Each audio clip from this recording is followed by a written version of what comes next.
Hello everyone, welcome back to our channel. I hope कि आप studies वगैरह बहुत ही ज़्यादा अच्छी तरीके से कर रहे होंगे। तो आज मैं आप लोगों को प्रोवाइड करवाने वाला हूँ केमिस्ट्री का फुल सिलेबस। जितने भी आपके चैप्टर्स हैं उन सभी का फुल सिलेबस का रिवीजन, वो भी एक ही वीडियो के अंदर इसमें आपको मिल जाएगा।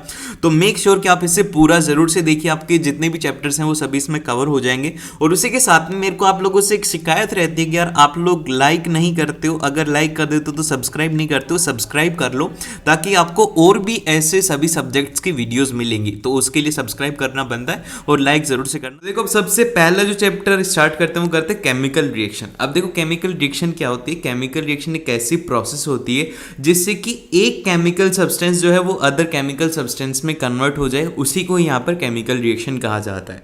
और इसकी कैरेक्टरिस्टिक्स याद रखनी है। इसके कैरेक्टरिस्टिक्स जरूर से एग्जाम में याद रखना, क्योंकि एग्जाम में ऐसा क्वेश्चन आ सकता है कि मतलब what are the characteristics of a chemical reaction. तो ऐसा क्वेश्चन आ सकता है। तो इसमें सबसे पहले तो ये होता है कि कभी भी अगर केमिकल रिएक्शन होगी तो उसका चेंज इन स्टेट होगा। अगर सॉलिड है तो वो लिक्विड में हो जाएगा, फिर लिक्विड है तो गैस में हो जाएगा, और अगर गैस है तो लिक्विड में हो जाए। अगर ऐसा होता है तो वहां पर हम बोल सकते हैं कि यहाँ पर केमिकल रिएक्शन हुई है। अब ऐसा कंपलसरी नहीं है कि ऐसा होगा ही होगा। कई बार ऐसा नहीं होता। क्या होता है कि गैस और गैस प्लस गैस की रिएक्शन होती है तो एक न्यू गैस फॉर्म हो जाती है। ऐसा हो सकता है, लेकिन यहाँ पर चेंज इन स्टेट भी होता है। देन फिर इसका में सेकंड है कि यहाँ पर चेंज इन कलर। या तो अगर आप उसमें कलर फॉर्मेशन का अगर नया कलर बनता है तो आप उसे ऑब्जर्व कर सकते हो। फिर इसके बाद में सी वाला है कि यहाँ पर इवोल्यूशन ऑफ गैस। अगर किसी भी तरीके की गैस निकल रही है तो वहां पर भी केमिकल रिएक्शन हुई है। और लास्ट वाला है कि चेंज इन टेम्परेचर। या तो वहां पर आपको हीट देनी होती है या फिर उससे ऑटोमेटिकली हीट बाहर निकलती है। तो ये चार कैरेक्टरिस्टिक्स होते हैं इसके। देन फिर इसके बाद में नेक्स्ट जो आती है वो आती केमिकल इक्वेशन। अब केमिकल इक्वेशन क्या होते हैं, जो अभी हमारे कन्वर्जन हुआ था कि एक सब्सटेंस से अनदर सब्सटेंस के अंदर, उसी को ही यहाँ पर हम केमिकल रिएक्शन की फॉर्म में इसको रिप्रेजेंट करेंगे। तो यहाँ पर एक होती है वर्ड इक्वेशन। वर्ड इक्वेशन के अंदर क्या होता है कि आपको पूरा नाम लिखना होता है। जैसे कि मैग्नीशियम है, मैग्नीशियम का सिंबल तो Mg होता है, लेकिन आपको इसका क्या लिखना होगा, पूरा पूरा नाम लिखना होगा। Magnesium plus of oxygen is equal to magnesium oxide. तो ये जो होता है ये होगी वर्ड इक्वेशन। और इसमें ये जो इधर वाले एलिमेंट्स है, जो कि लेफ्ट हैंड साइड जो एलिमेंट्स है, इनको रिएक्टेंट कहा जाता है। इनको कि हम खुद लेते हैं और जब हम इनको मिक्स करते हैं तो हमें एक प्रोडक्ट मिलता है, जो कि आप लोगों को पता है कि कुछ भी मिल सकता है। जैसे कि आप लोग क्या कर रहे हो कि रिएक्टेंट क्या हो आप, ठीक है, ये मैग्नीशियम क्या हो आप, और ये ऑक्सीजन क्या है वो है स्टडी। तो प्रोडक्ट क्या होगा वो होगा आप लोगों का रिजल्ट। ठीक है, ये समझ रहे हो ना मेरी बात। इस तरीके से इसको याद रखना है कि रिएक्टेंट हमारे पास में होता है, प्रोडक्ट नहीं होता। प्रोडक्ट रिएक्शन के बाद में बनता है। और फिर आप इसको केमिकल इक्वेशन की फॉर्म में लिख सकते हो कि मैग्नीशियम का जो रिप्रेजेंटेशन है वो Mg से किया जाता है, ऑक्सीजन का जो रिप्रेजेंटेशन है वो O2 से करा जाता है, और जो मैग्नीशियम ऑक्साइड का रिप्रेजेंटेशन है वो किया जाता है MgO से।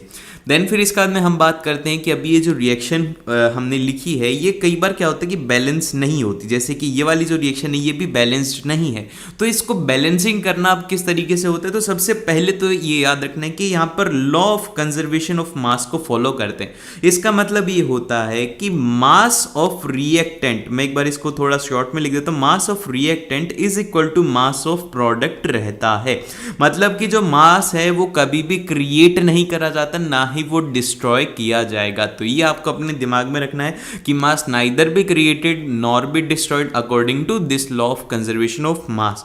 देन फिर इसका में इसका जो स्टेप है, जिस तरीके से आपको इसको इक्वेशन को बैलेंस करना है, वो सबसे पहले स्टेप तो ये है कि आपको सबसे पहले तो ये करना है कि एटम है वो देखना है कि यार दोनों तरफ सेम नंबर ऑफ एटम है ना। जैसे कि अगर ऑक्सीजन की इधर 4 एटम है रिएक्टेंट में, तो उसके प्रोडक्ट में जो है, प्रोडक्ट में भी उसके 4 ही एटम रहेंगे। ये बात आपको याद रखनी है।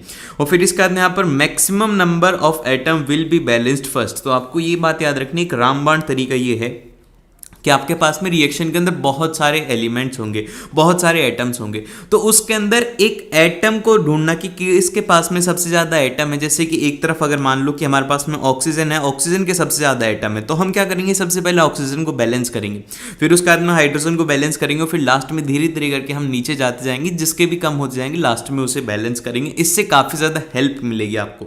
और फिर लास्ट वाला है कि फिजिकल स्टेट जो है एलिमेंट्स का वो रिप्रेजेंट करा जाता है। ऐसे कि अगर लिक्विड है तो उसको L से लिखा लिखा जाएगा, गैस है तो उसको G से लिखा जाएगा, सॉलिड है तो उसको S से रिप्रेजेंट किया जाएगा।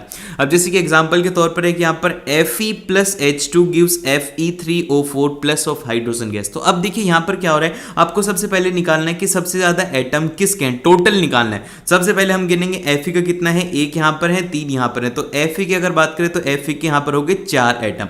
अभी उसी के बाद में बात करते हैं ऑक्सीजन के, तो ऑक्सीजन के रिएक्टेंट साइड के अंदर 1 है और प्रोडक्ट साइड के अंदर 4 है, तो यहाँ पर हो गए इसके 5 एटम। तो और हाइड्रोजन जो है, हाइड्रोजन के यहाँ पर 2 हैं और इधर 2 हैं, तो यहाँ पर ये हैं 4। तो मैक्सिमम किसके हैं, वो हैं ऑक्सीजन के। तो सबसे फर्स्ट काम ये होगा कि हमें ऑक्सीजन को क्या करना होगा, बैलेंस करना होगा दोनों साइड। तो आप बैलेंस किस तरीके से करोगे, आपको देखना है कि रिएक्टेंट के अंदर कितनी नंबर ऑफ ऑक्सीजन है। तो यहाँ पर आप देखोगे कि रिएक्टेंट में 1 ऑक्सीजन है और प्रोडक्ट में यहाँ पर गिवन है 4 ऑक्सीजन, जो कि हमने लिख दिया।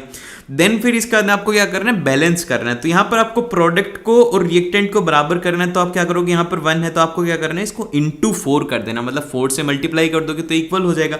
यहाँ पर 8 नहीं, हाँ यहाँ पर ये गलती होगी, आई थिंक कि मैं एक बार इसको थोड़ा सही कर देता हूँ। ये यहाँ पर ये नहीं आएगा, इसमें 2 आएगा, अरे सॉरी एकदम से सही था, 1 इंटू 4 और फिर यहाँ पर ये आ जाएगा यहाँ पे 4, ठीक है, ये 4 एकदम से करेक्ट है, मैंने लास्ट में गलत लिख दिया था, मेरे को लगा कि यहाँ पे 2 आएगा। तो यहाँ पर ये हो गया और दोनों की दोनों सेम हो जाएंगे। जब आप 4 से मल्टीप्लाई करेंगे तो रिएक्टेंट प्रोडक्ट के बराबर हो जाएगा। तो यहाँ पर मिल जाएगा Fe इज इक्वल टू 4 से मल्टीप्लाई करेंगे जब तो यहाँ पर 4 एटम होंगे। तो यहाँ पर हमने ये करा, सिंपल सी एक इक्वेशन बन गई। अभी यहाँ पर क्या हुआ, बस ऑक्सीजन बैलेंस हुई है। आप ये भी देख सकते हो कि यहाँ पर 4 हैं और इधर भी 4 हो गए। देन फिर इसके बाद में जो नेक्स्ट आता है वो आते हैं हाइड्रोजन। अब हमें बैलेंस करना होगा हाइड्रोजन को। तो सबसे पहले कितनी हाइड्रोजन एटम है, तो हाइड्रोजन एटम जब आप देखोगे तो हमने जब ऑक्सीजन को बैलेंस करा तो उसी के साथ में हमने यहाँ पर 4 को भी मल्टीप्लाई कर दिया। तो आपको बोलना पड़ेगा कि यहाँ पर 2 हाइड्रोजन है लेकिन ऐसे 4 मॉलिक्यूल है, तो टोटल एटम हो गए 8। लेकिन अगर प्रोडक्ट में बात करें तो प्रोडक्ट के अंदर तो बस 2 ही हाइड्रोजन है और हमें चाहिए यहाँ पर 8। तो हम क्या करेंगे कि 8 बनाने के लिए 2 इंटू 4 कर देंगे, तो यहाँ पर 4 हो गया इसका कोफिशिएंट। तो यहाँ पर अब इस इक्वेशन के अंदर क्या होगा कि ऑक्सीजन भी बैलेंस्ड है और हाइड्रोजन भी बैलेंस्ड है। अब बस एक इम्बैलेंस्ड है, वो है Fe। तो अब Fe को बैलेंस कर दे, तो Fe को देखते हैं कि वो रिएक्टेंट की तरफ कितनी है, रिएक्टेंट की तरफ 1 है, प्रोडक्ट में कितनी है, वो है 3 Fe है। तो आप क्या करोगे कि भैया आप तो एक बार 3 से मल्टीप्लाई कर दो, तो यहाँ पर ये 3 Fe हो जाएंगे। तो हमने क्या करा, 3 से इसको मल्टीप्लाई करा, फिर इसका 4 ऑफ H2 और इधर इस तरीके से हमें इक्वेशन मिल गई। अब इस इक्वेशन के अंदर क्या है, Fe भी बैलेंस्ड है, ऑक्सीजन भी बैलेंस्ड है, हाइड्रोजन भी बैलेंस्ड है। तो अब क्या इसके अंदर और कुछ आ सकता है, और तो कोई एलिमेंट ही नहीं है, सब कुछ बैलेंस हो गया। तो ये जो इक्वेशन है ये हो गई एक बैलेंस्ड केमिकल इक्वेशन। इस तरीके से करना, और आप इसको चेक भी कर सकते हो कि नंबर ऑफ हाइड्रोजन या फिर नंबर ऑफ ऑक्सीजन देखते हैं सबसे पहले रिएक्टेंट में इस तरफ। तो इस तरफ total number of oxygen atom हो जाएंगे 4, यहाँ पर कोफिशिएंट है, और यहाँ पर 4 ऑक्सीजन आइटम हो गए। अब इधर कितने हैं, इधर कितने, 4 ही ऑक्सीजन आइटम है। तो मतलब सब कुछ बैलेंस्ड है। तो आप इसको एक बार ऐसे चेक कर सकते हो।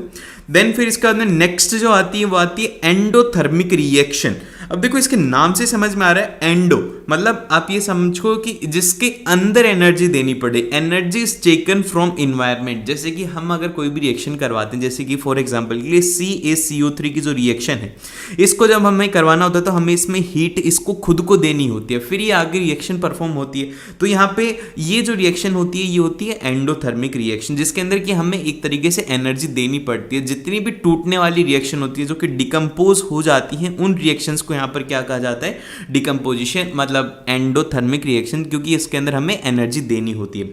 अब जैसे कि एग्जांपल के तौर पर यहाँ पर डाइजेशन ऑफ फूड हो गया, रेस्पिरेशन हो गया, ये सब क्या है, ये सब है एंडोथर्मिक रिएक्शन। और अब हम बात करते हैं एक्सोथर्मिक रिएक्शन की। तो एक्सोथर्मिक रिएक्शन वो होती हैं जिसके अंदर की energy is given to environment in the form of heat. जब भी कोई एक रिएक्शन होती है तो उसमें से अगर हीट रिलीज हो रही है बाहर, जैसे कि आपने देखा होगा कई बार रिएक्शन होती है तो जो बीकर है अगर वो गर्म हो रहा है तो वो जो रिएक्शन होती है वो होती है यहाँ पर एक्सोथर्मिक रिएक्शन, और इसके अंदर क्या होता है, एनर्जी रिलीज होती है। अब जैसे कि यहाँ पर एक गिवन है कैल्शियम कार्बोनेट्स का एग्जांपल है कि इसको हीट करते तो यहाँ पर CaCO2 मिल जाता है। तो आप लोगों को कमेंट सेक्शन में बताने की वाली कौन सी रिएक्शन है, वैसे मैंने बता दिया है अभी, और अभी आपको आंसर इसका बताना है। देन फिर इसके बाद में जो नेक्स्ट आता है हमारे पास में वो आती है टाइप्स ऑफ रिएक्शन। ये वाला जो पार्ट है इसको एक बार ध्यान से जरूर देखना, क्योंकि इससे 2 या फिर 5 मार्क्स के अंदर क्वेश्चन आना कंफर्म ही कंफर्म है। अब जैसे कि यहाँ पर अगर बात करें कॉम्बिनेशन रिएक्शन की, तो क्या होता है कॉम्बिनेशन रिएक्शन? अब जैसे कि याद रखो कॉम्बिनेशन मतलब कॉम्बी, मतलब आपको कॉम्बिनेशन से याद रखना है कि इसके अंदर क्या होता है कि कंबाइन हो जाएंगी। कंबाइन होने का मतलब ये होता है कि कोई भी एक प्रोडक्ट है उसके साथ में दूसरा प्रोडक्ट मिलकर के कोई एक तीसरा प्रोडक्ट बना दे, इस रिएक्शन को कहा जाता है कॉम्बिनेशन रिएक्शन। तो यहाँ पर इसकी डेफिनेशन ये है कि addition of two elements to form a new compound. तो यहाँ पर हो जाता है कि carbon plus of oxygen gives यहाँ पर CO2। तो ये हो गया इसका एकदम से करेक्ट आंसर, जो कि होता है कॉम्बिनेशन रिएक्शन। फिर सेकंड होती है डिकम्पोजिशन। डिकम्पोजिशन इसकी उल्टी होती है। इसमें क्या होता है कि एक कंपाउंड होता है, जैसे कि decompose break down of a reactant two or more compound, मतलब कि कोई एक एलिमेंट होगा जैसे कि CaCO3, इसको हीट कर करके जब हम किसी दो एलिमेंट में ब्रेक कर रहे हैं तो ये डिकम्पोजिशन हो जाता है। तो आपको तो बस एक याद रखना है कॉम्बिनेशन, फिर इसका में डिकम्पोजिशन, मतलब इसका उल्टा रिएक्शन हो जाएगी। फिर इसका यहाँ पर आती है डिस्प्लेसमेंट रिएक्शन। अब डिस्प्लेसमेंट रिएक्शन क्या होती है? डिस्प्लेसमेंट का मतलब ये समझो कि क्या होता है कि काफ़ी सारे एलिमेंट होते हैं आपके पास में, बहुत सारे एलिमेंट जैसे कि Fe है, गोल्ड है, Cu है, बहुत सारे ऐसे एलिमेंट्स हैं। तो अब इनमें से क्या होता है कि इन सभी की अलग अलग पावर होती है। जैसे कि आपकी क्लास में भी होगा कोई एक बहुत ही ज़्यादा हट्टा कट्टा स्ट्रॉन्ग होगा और कोई एक पतला भी होगा या फिर कोई एक काफ़ी ज़्यादा हेल्दी होगा। तो ये सब जो है वो है उनकी बॉडी पावर। तो इसी तरीके से इन एलिमेंट्स की भी पावर होती है। तो क्या होता है कि जो स्ट्रॉन्गर होता है उसका मन करता है वो वहीं पर ही बैठता है, और बेचारा उसकी जगह पर अगर कोई वीक सा बच्चा बैठ जाएगा तो वो तो उसको उठा के फेंकेगा और इतना मारेगा, मतलब जिसकी कोई मतलब क्या बताऊं आपको, बहुत बुरा मारेगा उसे, और उस जगह पर वो बैठेगा ही बैठेगा। तो जैसे कि इसी में होता है, यहाँ पर एक एग्जांपल बहुत ही अच्छे से आपको समझाने के लिए बता रहा हूँ कि यहाँ पर CuSO4 है, ठीक है। अब SO4 सल्फेट, अब आप लोग जो समझ रहे हैं वो समझ लो कि ये सल्फेट वही है जो आप समझ रहे हैं, और ये है Cu के साथ में।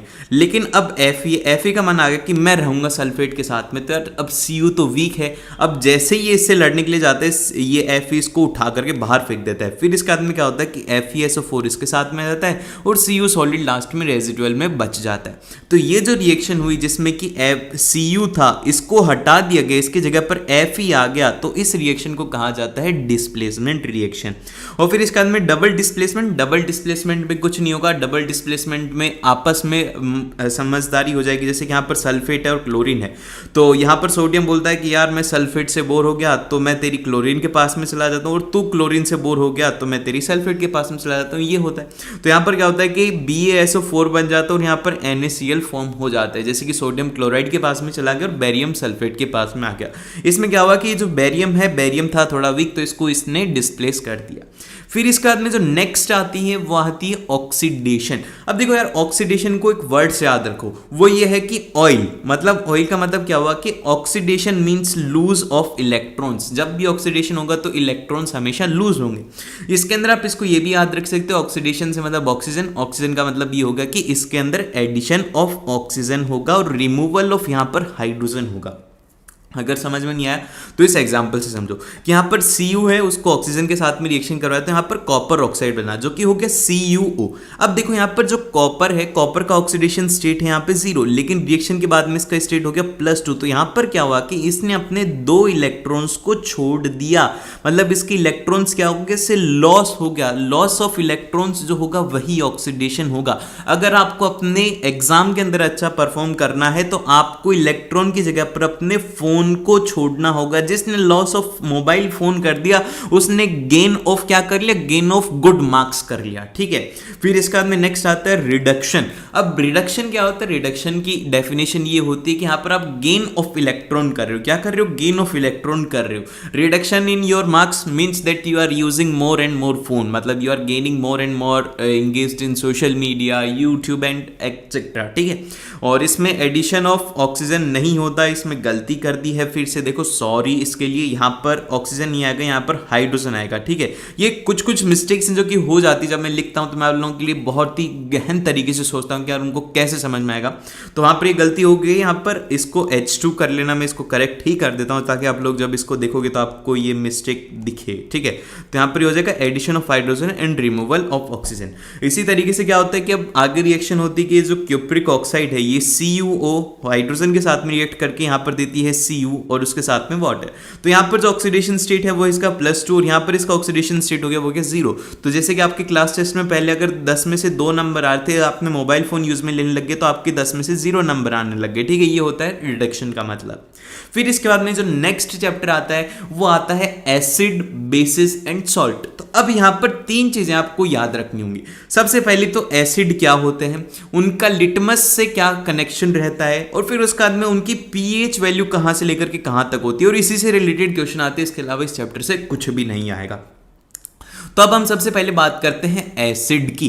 तो देखो एसिड क्या होते हैं। एसिड आपको याद रखना है कि जिनका कि सोर इन टेस्ट होता है, मतलब कि खट्टे खट्टे लगना। अब खट्टा क्या लगता है, वो लगता है लेमन। अगर किसी को लगता है कि यार मेरे को लेमन मीठा लग रहा है तो बेटा कोई समस्या हो गई है आपको। तो अगर आपको लेमन खट्टा लग रहा है तो वहां मतलब उसके अंदर है एक एसिड। तो इनका टेस्ट जो होता है वो होता है सोर इन टेस्ट होती है, खट्टे होते हैं टेस्ट में।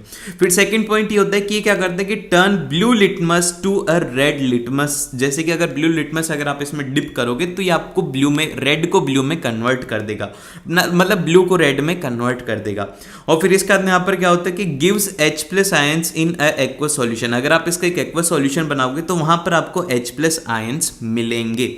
और फिर लास्ट वाला है कि एक्वस सॉल्यूशन जो है वो इसका इलेक्ट्रिसिटी कंडक्ट करता है। अब देखो ये जो 4 पॉइंट है ये 4 मार्क्स का क्वेश्चन आ सकता है। अब ये क्यों आ सकता है, क्योंकि आपसे डिफरेंशिएट करने के लिए बोल दिया जाएगा कि डिफरेंशिएट करो भैया एसिड और बेसिस के अंदर। तो आपको ये 4 पॉइंट याद होने चाहिए जिससे कि आप एकदम से आसानी से टीचर को बता दोगे और टीचर बड़ा खुश हो जाएगा कि हाँ यार बहुत ही अच्छा बच्चा है। और यहाँ पर इनकी जो पीएच रहती है एसिड की वो रहती है 0 से लेकर के 7 तक, जिसकी जितनी कम पीएच रहती है जैसे कि 0 है और 1 है, ये स्ट्रॉन्ग एसिड होते हैं। क्या होते हैं स्ट्रॉन्ग एसिड। तो आपको याद रखना है कि यार मतलब स्ट्रॉन्ग बनने के लिए क्या करना होगा, पीएच इनको कम रखनी होगी एसिड को। और जैसे कि अगर HCl है, हाइड्रोक्लोरिक एसिड होता है। अब ये क्या होता है, एक स्ट्रॉन्ग एसिड होता है। तो ये किस तरीके से ब्रेक डाउन होता है, वो होता है यहाँ पर H+ की फॉर्म में और Cl- की फॉर्म में ये ब्रेक डाउन होता है। देखो ये छोटी छोटी बातें लेकिन काफी ज्यादा इंपॉर्टेंट है। फिर इसके बाद यहाँ पर आता है बेसिस। अब बेसिस क्या होते हैं, बेसिस वो होते हैं जो कि बिटर इन टेस्ट होते हैं, जो कि क्या काम करते हैं, रेड को ब्लू में कन्वर्ट कर देते हैं। आप इसको ये भी याद रख सकते हैं, बेस बी से स्टार्ट हो रहा है तो ये क्या करेगा, रेड को ब्लू में कन्वर्ट कर देगा। ठीक है, ये मैंने यहाँ पर लिख रखा है कि बेस का मतलब होता है कि रेड से ब्लू में कन्वर्जन कर देना लिटमस सॉल्यूशन का। और फिर इसका में जो थर्ड पॉइंट आता है वो आता है कि यहाँ पर ये OH- देते हैं एक्वस सॉल्यूशन में, और एसिड क्या होते थे, एसिड H+ देते थे। और फिर इसका आदमी ये इलेक्ट्रिसिटी को कंडक्ट नहीं करते, ये इलेक्ट्रिसिटी कंडक्ट नहीं करते, वहां पर एसिड इलेक्ट्रिसिटी को कंडक्ट करते हैं। और अगर मान लो कि एक NaOH है तो NaOH का ब्रेकडाउन जो होता है वो होता है Na+ में और OH-, मतलब सोडियम प्लस आयन में और हाइड्रोक्साइड माइनस आयन में इसका ब्रेकडाउन हो जाता है। और इसकी जो pH रहती है, इनकी जो pH वैल्यू रहती है वो आपको याद रखने की pH वैल्यू जो रहती है 7 से लेकर के 14 तक वेरी करती है। जिसकी जितनी ज्यादा pH वैल्यू वो उतना ज्यादा स्ट्रॉन्ग बेस। लेकिन वहां पर क्या था कि एसिड के केस के अंदर क्या था, जिसकी जितनी कम वैल्यू, जैसे कि अगर 0.1 है तो वो उतना ही ज्यादा स्ट्रॉन्ग एसिड होगा। जैसे जैसे पीएच बढ़ेगी वहां पर क्या होगा कि उसका जो कैरेक्टर है एसिड का वो कम होता जाएगा। और यहां पर क्या होता है कि बेस का कैरेक्टर बढ़ता जाता है, मतलब स्ट्रॉन्ग बेस बनते जाते हैं। ठीक है, और फिर इसका नेक्स्ट जो आता है, अब ये हम बात कर रहे हैं कि पीएच पीएच पीएच। तो ये पीएच होता क्या है, ये पीएच क्या होता है। देखो ये पीएच एक काफी सारे एसिड हैं, एक मान लो कि बहुत सारे एसिड हैं, 1 एसिड 2 एसिड 3 एसिड, ऐसे करके बहुत सारे एसिड हैं। तो आप इनको कैसे आइडेंटिफाई करोगे कि यार ये स्ट्रांग है, ये वीक है, ये इससे ज्यादा स्ट्रांग है। तो इसके लिए एक स्केल को डेवलप करा गया, उसके बेसिस पर बताया जाता है कि हाँ यार अगर इसकी इतनी स्केल रहेगी तो हाँ मतलब ये स्ट्रांग है, अगर इससे कम है तो इसकी मतलब ये वीक हो गया। तो ऐसे ही आप लोगों की क्लास में भी होता है कि यार जो बच्चा 95+ लाएगा वो स्ट्रांग होता है, और जो 90+ लाएगा वो थोड़ा ठीक ठाक है, और जो 60+ लाएगा वो तो एकदम से ही नालायक है। ऐसा नहीं होता, यहाँ पर उल्टा होता है। जो 60 या फिर 30+ लाते हैं ना वो एकदम से एक्सीलेंट ब्रिलियंट स्टूडेंट होता है मेरी नज़रों में। अब आप बोलोगे भैया आप तो ऐसे बोल रहे हो यार, आपके इतने आते होंगे। देखो मेरे इतने कभी आए नहीं, मेरे हमेशा से 95+ रहे थे। लेकिन पर पता है इनके अंदर क्रिएटिविटी खूब ज़्यादा होती है, तो अगर कोई स्टूडेंट के कम आ रहे तो उससे डिमोटिवेट नहीं होने का। ठीक है, हमें बहुत कुछ करना आगे, तो बस एक नंबर ही थे, आगे आप बहुत ही अच्छा कर सकते हो। हम बात करते हैं पीएच स्केल की। तो यहाँ पर पीएच स्केल वो होता है, ये दिखाता है कि यार मतलब कौन सा कितना ज़्यादा स्ट्रांग है, कितना ज़्यादा वीक है। यहाँ पर इसके अंदर एक कन्वर्जन होता है, जैसे कि एक बड़ी सी प्लेट होती है। प्लेट क्या होती है, एक पूरा पूरा ग्राफ होता है जिसके ऊपर लिखा रहता है कि पीएच 1 2 3, और जब आप लिटमस में डिप करोगे तो आपको अलग अलग कलर मिलेंगे। तो उस कलर के हिसाब से बता दिया जाता है कि हाँ यार इसकी पीएच इतनी है, इसकी पीएच इतनी है।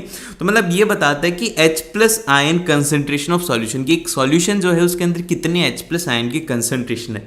और अदर वर्ड्स के अंदर आप ये भी कह सकते हो कि पावर ऑफ H+ आयंस। ठीक है, ये एग्जाम में नहीं आएगा। एग्जाम में जो आएगा वो ये वाला पॉइंट आने वाला है, जो कि काफी ज्यादा शॉर्ट है और स्वीट है। सबसे पहले पॉइंट आता है वो आता है एसिड। जो पीएच ऑफ एसिड कितना होता है, एसिड का जो पीएच रहता है वो रहता है 0 से लेकर के 7 तक होता है। और यहाँ पर जो less pH having the strong acid, ठीक है, ये बात मैंने फिर से बताई है, फिर से बता दिया ताकि याद रहे। और जो न्यूट्रल होते हैं उनका पीएच हमेशा 7 ही रहेगा। 7 जिसका पीएच है मतलब वो क्या हो गया, न्यूट्रल हो गया। और इसमें आता है हमारा ब्लड भी आता है, और इसके अंदर वाटर भी आता है जो कि पानी आप पीते हो। ये सब क्या होते हैं, इनकी पीएच क्या होती है, वो होती है 7। और फिर इसके अंदर में जिसकी पीएच 7 से लेकर के 14 तक होती है वो होती है बेसिस, जिसकी high pH value moderate the stronger base. जैसे जैसे पीएच की वैल्यू बढ़ती जाएगी बेस की स्ट्रांगनेस बढ़ती जाएगी। और फिर इसके बाद में आते हैं यहाँ पर केमिकल प्रॉपर्टीज ऑफ एसिड। तो अब देखो केमिकल प्रॉपर्टी क्या है, इसके अंदर इसकी 4 रिएक्शन है कि ये जब एसिड के साथ में रिएक्शन करता है तो क्या होता है, बेस के साथ में करता है तो क्या होता है, मेटल कार्बोनेट, बाइकार्बोनेट, इन सब को याद रखने की जरूरत है। अब इसमें सबसे पहला आता है कि यार एसिड रिएक्ट विद मेटल। तो आपको याद रखना है कि अगर एसिड किसी के भी साथ में रिएक्शन करेगा तो उसके साथ में तो सॉल्ट तो बनेगा। उसको नमक बहुत ही ज्यादा पसंद है, एसिड को भी पसंद है, बेस को भी पसंद है। अगर एसिड बेस को मिलाओगे तो भी ये नमक देंगे, और एसिड के साथ में मेटल को मिलाओगे तो भी ये नमक देंगे, एसिड के साथ मेटल कार्बोनेट को बनाओगे तो भी ये सॉल्ट ही देने वाले हैं। तो मतलब सॉल्ट तो बनना कंफर्म है। अगर एग्जाम में नहीं आ रहा है तो ये भी लिख के आ जाना कि acid plus metal is equal to salt plus hydrogen gas. हो गए, नंबर आ जाएंगे आराम से। तो यहां पर क्या करना है, जैसे कि एसिड हमने ले लिया HCl, और मेटल हमने ले लिया जिंक। तो इन दोनों की रिएक्शन करवाई तो हमारे पास में जो सॉल्ट मिलेगा वो मिलेगा ZnCl2। और उसी के साथ में यहाँ पर हाइड्रोजन गैस क्या होगी, लिबरेट हो जाएगी, मतलब हाइड्रोजन गैस उसमें से निकल जाएगी। यही तो यहाँ पर इसका ट्विस्ट है। और इसका ट्विस्ट ये है कि जो हमारी हाइड्रोजन निकली है ना अभी, ये बहुत ही अच्छी गैस है, ये बहुत ही ज्यादा अच्छी है। ये क्या करती है, पॉप साउंड के साथ में बर्न होती है, और इसी पॉप साउंड को लेकर के टीचर आपको एग्जाम में क्वेश्चन देगा। ठीक है, टीचर को भी ये पॉप साउंड अच्छा लगता है, इसीलिए क्या करता है वो भी इस पॉप साउंड में आप लोगों को क्वेश्चन देगा। तो आपको याद रखना है कि ये पॉप साउंड होता है, और इसको कैंडल की हेल्प से जब इसके पास में कैंडल आई जाती है तो ये यहाँ पर पॉप साउंड करके बर्निंग स्टार्ट हो जाती है इसकी। फिर इसके बाद में यहाँ पर नेक्स्ट जो पॉइंट आता है वो आता है यहाँ पर reaction with metal carbonate and bicarbonate. अब हमारे पास में नए कंपाउंड आ गए, मेटल कार्बोनेट और मेटल बाइकार्बोनेट। तो क्या होगा, जब एसिड इनके साथ में रिएक्शन करेगा मेटल कार्बोनेट और बाइकार्बोनेट के साथ में, तो हमें यहाँ पर सॉल्ट मिलेगा, और उसी के साथ में यहाँ पर कार्बन डाइऑक्साइड जो गैस है वो यहाँ से रिलीज हो जाएगी।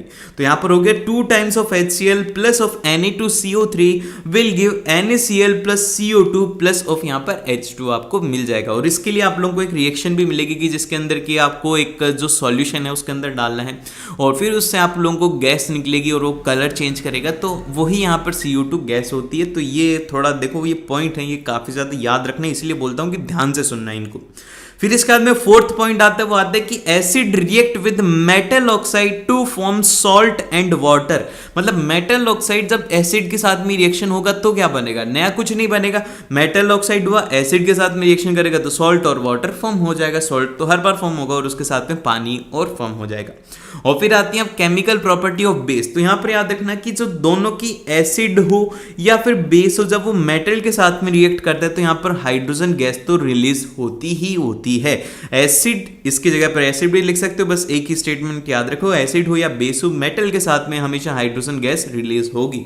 तो यहाँ पर NaOH है, Zn हो, तो यहाँ पर मिला हमें Na2ZnO2, और उसी के साथ में हाइड्रोजन गैस यहाँ से रिलीज हो गई, मतलब चली गई हाइड्रोजन। ठीक है, और फिर इसके बाद में नेक्स्ट जो आता है वो आता है base reaction with acidic oxide. जैसे कि अगर एसिडिक ऑक्साइड जो होती है अगर उसके साथ में बेस रिएक्शन करेगा तो क्या होगा, तो सॉल्ट तो बनेगा, और उसके साथ में क्या क्या बनेगा, जैसे कि ये NaOH क्या है, ये है बेस, और CO2 क्या है, ये है एसिडिक ऑक्साइड। ये तो एग्जाम्पल है, इसी को याद रख लेना कि ये जो होती है एक एसिडिक ऑक्साइड होती है। फिर ये क्या देगी हमें, ये देगी यहाँ पर Na2CO3। ये क्या होता है, ये होता है एक सॉल्ट, जो कि अभी अभी हमने नाम पढ़ा था इसका, वो होता है सोडियम कार्बोनेट। ठीक है, सोडियम कार्बोनेट इसका नाम होता है और इसके साथ में यहाँ पर वाटर इसमें रिलीज हो जाता है। और फिर इसके बाद में यहाँ पर आती है, वो आती है अब सॉल्ट। अब देखो सॉल्ट जो है, सॉल्ट काफ़ी अच्छा है कि आप एसिड और बेस को रिएक्शन करवा दो और आपको सॉल्ट मिल जाएगा और उसी के साथ में वाटर भी मिल जाएगा। ये जो रिएक्शन होती है एसिड और बेस की, इसको न्यूट्रलाइजेशन रिएक्शन कहा जाता है।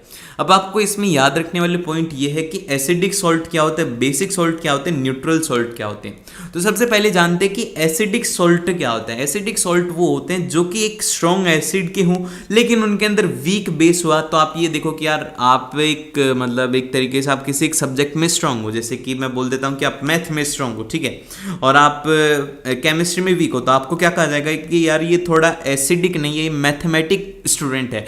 और जो केमिस्ट्री में स्ट्रांग हो उसको कहा जाएगा कि केमिस्ट्री के स्टूडेंट है। मतलब समझाने के लिए बता रहा हूँ ताकि आप उसे समझ पाओ। समझ रहे हो ना मेरी बात, फीलिंग समझो, यहाँ पर ये फीलिंग वाला कंसेप्ट है। और फिर इसके बाद में बेसिक सॉल्ट की अगर मैं बात करूं तो बेसिक सॉल्ट के अंदर यहाँ पर बेस की बात करेंगे, मतलब बेस, बेस याद रखो कि बेस, बेस आ रहा है, मतलब यहाँ पर क्या होगा कि स्ट्रॉन्ग बेस होगा लेकिन यहाँ पर वीक एसिड होगा। तो यही हो गया, यहाँ पर वीक एसिड हो गया और स्ट्रॉन्ग बेस हो गया। तो हमें क्या मिल गया, यहाँ पर बेसिक सॉल्ट मिल गया। और लास्ट के अंदर मिल गया न्यूट्रल सॉल्ट। न्यूट्रल सॉल्ट का मतलब क्या होगा, भैया आप दोनों ही स्ट्रॉन्ग ले लिए, स्ट्रॉन्ग ही एसिड ले लिया, स्ट्रॉन्ग ही बेस ले लिया, तो फिर मिलेगा क्या, कुछ नहीं मिलेगा, न्यूट्रल रह जाओगे। मतलब अगर सभी के अंदर ही अच्छे एक्सपर्ट हो जाओगे तो सब ही आता है आपको, तो आप तो न्यूट्रल ही होगे। ठीक है, ये होती है इसके बाद। और फिर इसके बाद यहाँ पर अब इसके कुछ रिलेटेड सॉल्ट आते हैं। सबसे पहला आता है वो आता है नमक। अब जैसे कि एक डायलॉग है फेमस हिंदी फिल्म का कि मैंने तुम्हारा नमक खाया, मैं तुम्हारे साथ में गद्दारी नहीं करूंगा। ठीक है, तो तुम भी गद्दारी मत करना। गद्दारी इन द सेंस कि पढ़ रहे हो फिर भी यार लाइक नहीं करते यार, ये गलत बात है।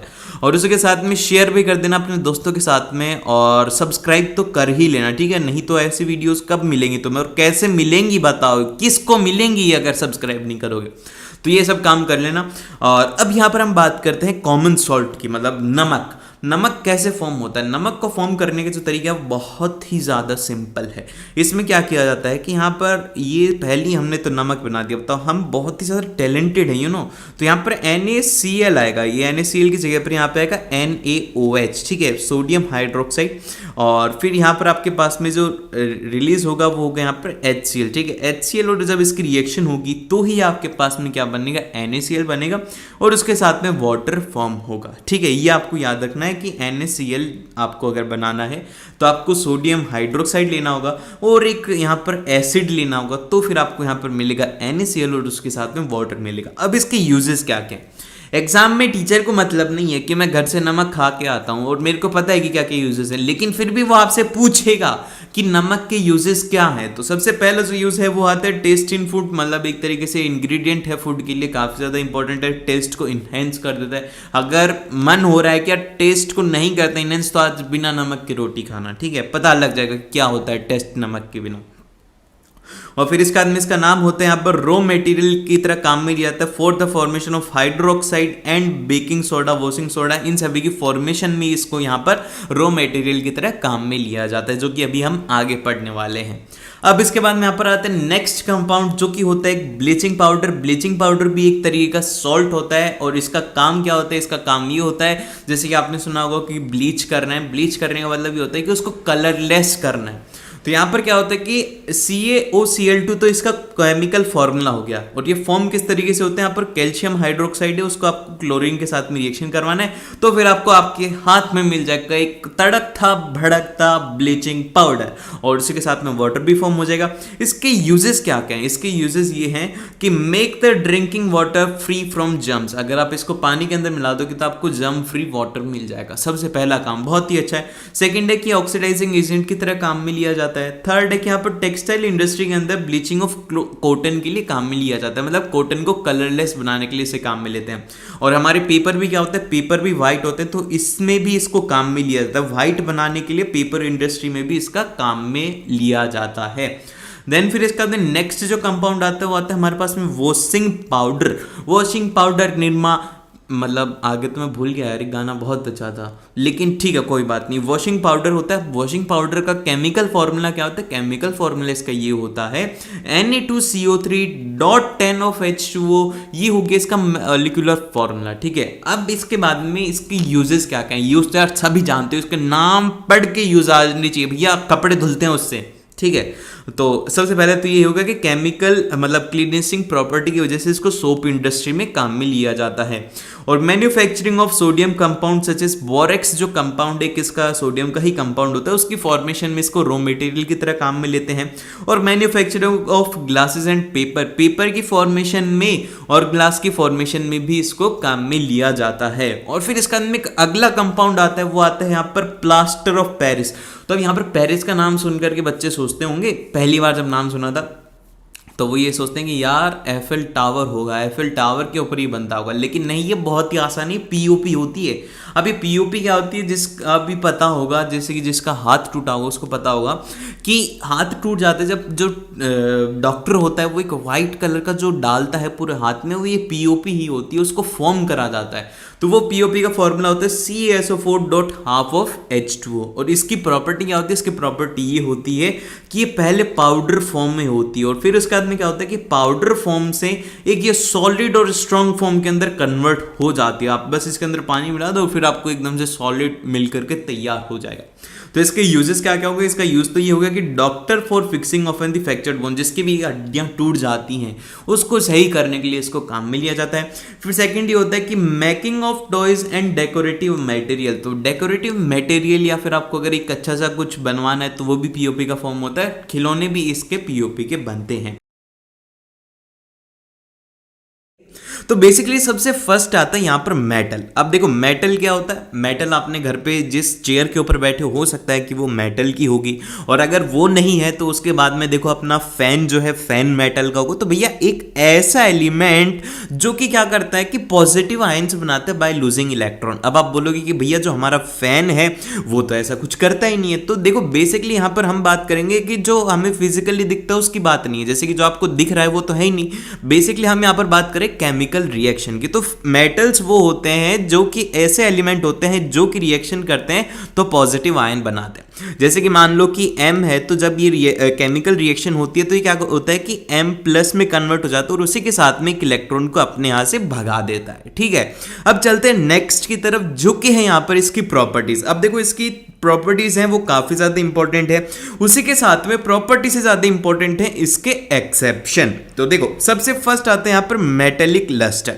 मेटेलिक लस्टर का मतलब क्या होता है, वो होती है चमक। जैसे कि आप देखो घर पे, आपके घर पे कोई भी गोल्ड होगा वो अच्छा खासा चमक रहा होगा, और उसी के साथ में कोई भी मटेरियल होगा जैसे एल्यूमिनियम होता है वो भी चमकता है, कॉपर होता है वो भी चमकता है। तो जितने भी मेटल होते हैं ना उनके पास में एक मेटेलिक लस्टर होती है, मतलब उनके पास में उनकी खुद की चमक होती है, उनके पास में अपना एक शाइनी सरफेस होता है। इसी प्रॉपर्टी की वजह से इनको यहाँ पर किस लिए काम में लिया जाता है, जैसे कि सिल्वर और गोल्ड हो गए ना, इनको यूज करा जाता है ज्वेलरी मेकिंग के लिए। जैसे कि आपने देखा होगा कि जो ज्वेलरी होती है, ऐसा तो है नहीं कि कोई आयरन की ज्वेलरी पहन रहा है, नहीं पहनता ना, कोई भी लोहे की जो पहनते हैं वो पहनते हैं, सिल्वर की पहनते हैं और गोल्ड की पहनते हैं। वो इसलिए पहनते हैं क्योंकि वो अच्छा दिखता है और वो चमकता है। की पॉइंट आता है वो आता है हार्डनेस का। देखो जितने भी मेटल्स होते हैं मोस्टली वो सभी के सभी हार्ड होते हैं, और ये हार्डनेस जो होती है कि जैसे कि कौन कितना ज्यादा स्ट्रांग है वो डिपेंड करता है कि उनका क्या मेटल से मेटल के ऊपर वेरी करता है। जैसे कि जो गोल्ड है, गोल्ड थोड़ा कम हार्ड होता है, उसी के साथ में एल्यूमिनियम होता है वो थोड़ा ज्यादा हार्ड होता है, और इन सबसे ज्यादा हार्ड होता है वो होता है स्टील होता है, फिर उसके बाद में आयरन होता है। इन सभी की अपनी अपनी हार्डनेस होती है। लेकिन पता है कुछ कुछ मेटल ऐसे होते हैं जो कि ना हार्ड नहीं होते, जैसे कि फॉर एग्जांपल के लिए यहां पर हो गया सोडियम हो गया, पोटेशियम हो गया, लिथियम हो गया, ये सब क्या है, ये है सॉफ्ट मेटल है। तो ये एक्सेप्शन याद रखो, चाहे से ये याद रखो मत रखो कि हार्डनेस क्या होती है, लेकिन इसका एक्सेप्शन जरूर से याद रखना। देन फिर इसके बाद में हमारे पास में अगली प्रॉपर्टी आती है, वो आती है मैलिएबिलिटी। अब देखो मैलिएबिलिटी क्या होती है, एक ऐसी प्रॉपर्टी होती है मेटल की by virtue of which it metal can be converted to sheets. जैसे कि आपने देखा होगा कि जो आयरन होता है, आयरन को आसानी से शीट्स के अंदर कन्वर्ट कर दिया जाता है। तो यही प्रॉपर्टी होती है, इसको ही मैलिएबिलिटी कहा जाता है, और ये बेसिकली पाई जाती है गोल्ड में, सिल्वर में, ये नॉन मेटल्स में नहीं मिलती। इसके बाद में आती है इसकी फोर्थ प्रॉपर्टी, जो कि होता है डक्टिलिटी। तो डक्टिलिटी एक ऐसी प्रॉपर्टी होती है जिसकी वजह से metal can be drawn into wires. Metal को आप आसानी से वायर के अंदर कर सकते हो, जैसे कि आपके घर पे जो वायर्स हैं वो है कॉपर के, तो क्या करा गया है, उसकी डक्टिलिटी प्रॉपर्टी की वजह से ही उसको वायर्स के अंदर कन्वर्ट करा गया है। उसी के साथ में एक फैक्ट वाली बात यह है कि 1 ग्राम गोल्ड जो है वो 1 किलोमीटर तक कन्वर्ट किया जा सकता है। ठीक है, मैं 1 ग्राम लिख करके आगे लिखना भूल गया कि 1 gram gold can be converted into 1 kilometre of wire. ठीक है, अब आप सोच करके देखोगे आपके घर पे जो कॉपर वायर है उसकी जगह पर गोल्ड के वायर होते हैं तो कितनी रईसी होती ना, आप समझ सकते हो कितने ज्यादा रिच होते हैं। तो कौन कौन चाहता है कि भैया हमारे घर पर गोल्ड के वायर हो, यस या फिर नो में जल्दी से इसका आंसर बताओ। वैसे इररिलेवेंट है लेकिन आप लोगों को मजा इसी बात में आता है, तो इसी बात के ऊपर ऐसी बातें करते हुए हम पढ़ते हैं। तो बेसिकली आप बताओ कि यार आपको घर पे गोल्ड के वायर चाहिए या नहीं चाहिए। और बेसिकली अभी कैसी वीडियोस चल रही है मैं आपको एक बताता हूं कि मैं एक बार एक वीडियो देख रहा था, उसमें बोलता है कि आपने अगर इस वीडियो को लाइक नहीं किया और चैनल को सब्सक्राइब नहीं किया तो मैं समझ जाऊंगा कि आप अपनी माँ से बिल्कुल भी प्यार नहीं करते। और कई तो ऐसे बोलते हैं आपने चड्डी नहीं पहनी होगी। भाई साहब कुछ भी चल रहा है तो मतलब ये मान लो कि अब आपको लाइक कर देना है। मेरे को बस इसी से बात याद आई यार, मैं यस और नो क्यों लिखवा रहा हूं, तो मेरे को वो वाला बात याद आ गई, कोई बात नहीं। देन फिर इसके बाद में जो अगला पॉइंट आता है हमारे पास में वो आता है गुड कंडक्टर ऑफ हीट। अब इसको चेक करने के लिए आप देख सकते हो आपके घर पे जिससे चाय बन रही है, भगोने में जिसमें चाय बन रही है उसको जाकर के एक बार हाथ लगा दो, आपको पता लग जाएगा कि हाँ यार ये गुड कंडक्टर ऑफ हीट होते हैं। उसी के साथ में गुड कंडक्टर ऑफ इलेक्ट्रिसिटी होते हैं। अब इसके पीछे का रीजन क्या है, देखो ध्यान से सुनो, ये नोट करके लिखा हुआ है तो ये इंपॉर्टेंट है। इसलिए होता है because of this property of a heat conducting used for the making of utensils that can be used for cooking. जब इनकी प्रॉपर्टी है कंडक्टिविटी की, ये हीट को कंडक्ट कर सकते हैं, जब जाकर के इनको खाना बनाने के लिए काम में लिया जाता है। परफेक्ट एग्जांपल है सिल्वर हो गया, कॉपर हो गया, स्टील हो गया, ये सब अच्छे कंडक्टर ऑफ हीट होते हैं। और इसी के साथ में कई कई जगह पर एक्सेप्शन भी होते हैं। तो यहां पर एक्सेप्शन ये है कि लेड और मरकरी जो है are the poor conductor of heat, ये दोनों के दोनों पुअर कंडक्टर ऑफ हीट हैं। देन फिर इसके बाद में यहां पर आती केमिकल प्रॉपर्टीज ऑफ मेटल कि भैया ये जब केमिकल हम इनमें डाल देंगे तो किस तरीके से रिएक्ट करेंगे। तो बेसिकली सबसे फर्स्ट यहां पर आता है वो आता है रिएक्शन विद ऑक्सीजन। जब मेटल प्लस ऑक्सीजन होता है तो यहां पे बनती है मेटल ऑक्साइड। अब इसका एग्जांपल देखो, सबसे पहले हम लेते हैं मैग्नीशियम रिबन को। जब मैग्नीशियम रिबन को लोगे तो वो जब बर्न करता है ना बहुत ही ज्यादा, एक तरीके से आप बोल सकते हो कि बहुत ही ज्यादा, जैसे अनार देखा ना दिवाली वाला, याद करो दिवाली वाला अनार, तो वैसा ही कुछ है आपको देखने को मिलेगा। इतने से मैग्नीशियम के रिबन से इतना ज्यादा वो बर्न करता है। ऐसा इसलिए होता है क्योंकि मैग्नीशियम और ऑक्सीजन मिलते हैं तो यहां पर बनता है मैग्नीशियम ऑक्साइड जो कि होता है MgO। देन फिर इसके बाद में यहां पर नेक्स्ट रिएक्शन आते हैं कि कॉपर मेटल क्या करेगा। कॉपर मेटल भी कोई नया काम नहीं करेगा, कॉपर हो गया, ऑक्सीजन हो गया, तो यहां पर अपनी कॉपर ऑक्साइड बना लेगा जिसका कि कलर होगा वो होगा ब्लैक। याद रखना कि कॉपर ऑक्साइड का जो कलर होता है वो होता है ब्लैक। देन फिर इसके बाद में एल्यूमिनियम भी क्या करेगा, एल्यूमिनियम अपने ऑक्साइड बनाएगा जो कि होगा Al2O3। ये रिएक्शन ज्यादा याद रखने की जरूरत नहीं, बस ये याद रखो कि metal plus oxygen gives us metal oxide. अब अगला टॉपिक आता है वो आता है एम्फोटेरिक ऑक्साइड। तो एम्फोटेरिक ऑक्साइड जो है ना इसकी डेफिनेशन याद रखनी काफी ज्यादा जरूरी है। तो बेसिकली क्या होता है एम्फोटेरिक ऑक्साइड, ये एक ऐसे ऑक्साइड्स होती हैं जो कि दोनों होती हैं, एसिड भी होती हैं और उसी के साथ में ये बेस भी होती हैं। तो अब जो एसिड है और बेस है दोनों प्रॉपर्टी शो करता है, मतलब दोगलापन दिखाता है, उसी को यहां पर क्या कहा जाता है, एम्फोटेरिक ऑक्साइड कहा जाता है। इसके अंदर आप बेसिकली याद रख सकते हो कि बेस के साथ में भी रिएक्शन करिए और एसिड के साथ में भी रिएक्शन करेगी। ऐसी जो ऑक्साइड होती है उनको एम्फोटेरिक ऑक्साइड कहते हैं। अब इसका एग्जांपल है एल्युमिनियम ऑक्साइड हो गया, जिंक ऑक्साइड हो गया। अब इसके अंदर एल्युमिनियम ऑक्साइड की अगर मैं बात करूं जो कि एसिड के साथ में रिएक्शन करेगी तो ये यहां पर बनाएगी एल्युमिनियम क्लोराइड जो कि है AlCl3। और फिर इसके बाद में एल्युमिनियम ऑक्साइड जब बेस के साथ में रिएक्शन कर रही है, NaOH क्या है वो है बेस, तो इसके साथ में जब रिएक्शन कर रही है तो ये बना रही है NaAlO2। ठीक है, ये है यहाँ पर सोडियम एल्युमिनियम। अब इसके बाद में आता है रिएक्शन विद वाटर। क्या रिएक्शन होती है वाटर के साथ में, तो बेसिकली जब मेटल वाटर के साथ में रिएक्ट करते हैं तो ये बनाते हैं अपनी मेटल ऑक्साइड और उसी के साथ में यहाँ पर हाइड्रोजन गैस इलेबरेट होती है। अब जैसे कि आप ये बोल सकते हो कि ये इतने से रिएक्शन नहीं रुकती है, जो मेटल ऑक्साइड ये फिर से जाती है वाटर के साथ साथ में फिर रिएक्शन करके बनाती है मेटल हाइड्रोक्साइड। बहुत सारे बच्चे इस वाली रिएक्शन को फाइनल रिएक्शन समझ के लिख करके आएंगे, एग्जाम में एग्जामिनर नंबर नहीं देगा, फिर बोलोगे कि भैया ने बताया नहीं था। मैं बता रहा हूं कि ये वाली जो रिएक्शन है metal plus water will give you metal hydroxide, final product ये रहेगा। अब जैसे कि पोटेशियम है और सोडियम है, सबसे पहले हम करवाते हैं पोटेशियम की। तो पोटेशियम के अंदर क्या होता है कि याद रखना पोटेशियम को के से रिप्रेजेंट करा जाता है। बहुत सारे बच्चे इसको पी से करेंगे, पी से होता है फॉस्फोरस, और ये है यहाँ पर के से मतलब ये है पोटेशियम। पोटेशियम के साथ में जब वाटर होगा तो वो देगा यहाँ पर KOH जो कि है पोटेशियम हाइड्रोक्साइड, और उसके साथ में हाइड्रोजन गैस रिलीज होगी। और ऐसे सोडियम मेटल प्लस ऑफ यहाँ पर क्या होगा वाटर, तो वो आपको देगा सोडियम हाइड्रोक्साइड और उसके साथ में हाइड्रोजन गैस। और फिर इसके बाद में यहाँ पर जो नेक्स्ट एलिमेंट आता है हमारे पास में वो आता है कैल्शियम। अब कैल्शियम क्या करेगा, कैल्शियम भी कोई नया काम नहीं करेगा। आप वाटर के अंदर डालोगे तो आपको दे देगा कैल्शियम हाइड्रोक्साइड जो कि होता है CaOH2। अब देखो यहाँ पे बहुत इंपॉर्टेंट है ये कंपाउंड, इस कंपाउंड का नाम क्या है, या बहुत बार पढ़ के आए हो, इसको आप याद करो। उस वाले चैप्टर के अंदर एसिड बेसिस एंड सॉल्ट में आया था CaOH2, ये काफी ज्यादा इंपॉर्टेंट है, इसको नाम याद रखो। जल्दी से बताओ कमेंट सेक्शन में कि इसका नाम क्या है, ठीक है। अब इसके बाद में यहां पर नोट करके जो बात लिखी हुई है ना वो सबसे ज्यादा इंपॉर्टेंट है। वो बात ये है कि लेड हो गया, कॉपर हो गया, सिल्वर हो गया और गोल्ड हो गया, ये पानी के साथ में रिएक्शन नहीं कर सकते। तो आप ये बोल सकते हो कि इनको पानी से डर लगता है। बेसिकली होता क्या है कि डर इनको कुछ ही नहीं लगता, इनको पानी के साथ में रहना अच्छा लगता है। आप ये याद रखो कि जो लेड है, कॉपर है, ये आप देखो गोल्ड को अगर आप 10 दिन तक पानी में डाल के रखोगे इसको कुछ नहीं होगा। लेकिन वहीं पर अगर आप आयरन को डाल दोगे जो कि Fe होता है, उसमें क्या होगा, रस्टिंग लगना स्टार्ट हो जाती है। ऐसा तो है नहीं कि मम्मी ने गोल्ड की रिंग खरीदी और थोड़े दिनों बाद में वो रस्टिंग लग करके वो खत्म हो रही है। इसकी रिएक्शन जो होती है बहुत ही ज्यादा स्लो होती है गोल्ड की, फिर इसके बाद में सिल्वर की, फिर कॉपर की, लेड की। रिएक्शन यूजुअली वाटर के साथ में नहीं करते। और फिर इसके बाद में ऑर्डर ऑफ रिएक्टिविटी जो है ना वो इस तरीके से रहता है, सबसे ज्यादा जो रिएक्शन करता है वो करता है पोटेशियम, फिर इसके बाद में सोडियम। आप एक अगर आपको मिले कभी पोटेशियम का टुकड़ा तो कभी उसको पानी के अंदर छोटा सा डाल देना, आपको पता लग जाएगा कि यार कितनी विग्रस रिएक्शन होती है, बहुत ज्यादा जो तबाही वाली रिएक्शन होती है ना वो होती है पोटेशियम से। फिर इसके बाद में सोडियम भी ऐसे ही करता है, कैल्शियम, मैग्नीशियम, ये सब इस तरीके से रिएक्शन करते हैं और ये है इनकी रिएक्टिविटी सीरीज। और यहाँ पर वेरी वेरी इंपॉर्टेंट पॉइंट यहाँ पर ये है कि जो हाइड्रोजन गैस निकल रही है, हम बोल रहे हैं कि हाइड्रोजन गैस निकल रही है, उसको टेस्ट करा जाता है बर्निंग कैंडल की हेल्प से। जैसे कि यहाँ पर हम रिएक्शन कर रहे हैं, इसमें से कोई भी गैस निकल रही है तो करना क्या है कि आपको यहाँ पर एक कैंडल लाओगे, तो जैसे आप कैंडल लाओगे ना तो उसमें से बबल्स जो है ना वो ऐसे पॉप के साउंड होंगे, जैसे पॉप का साउंड आता है ना।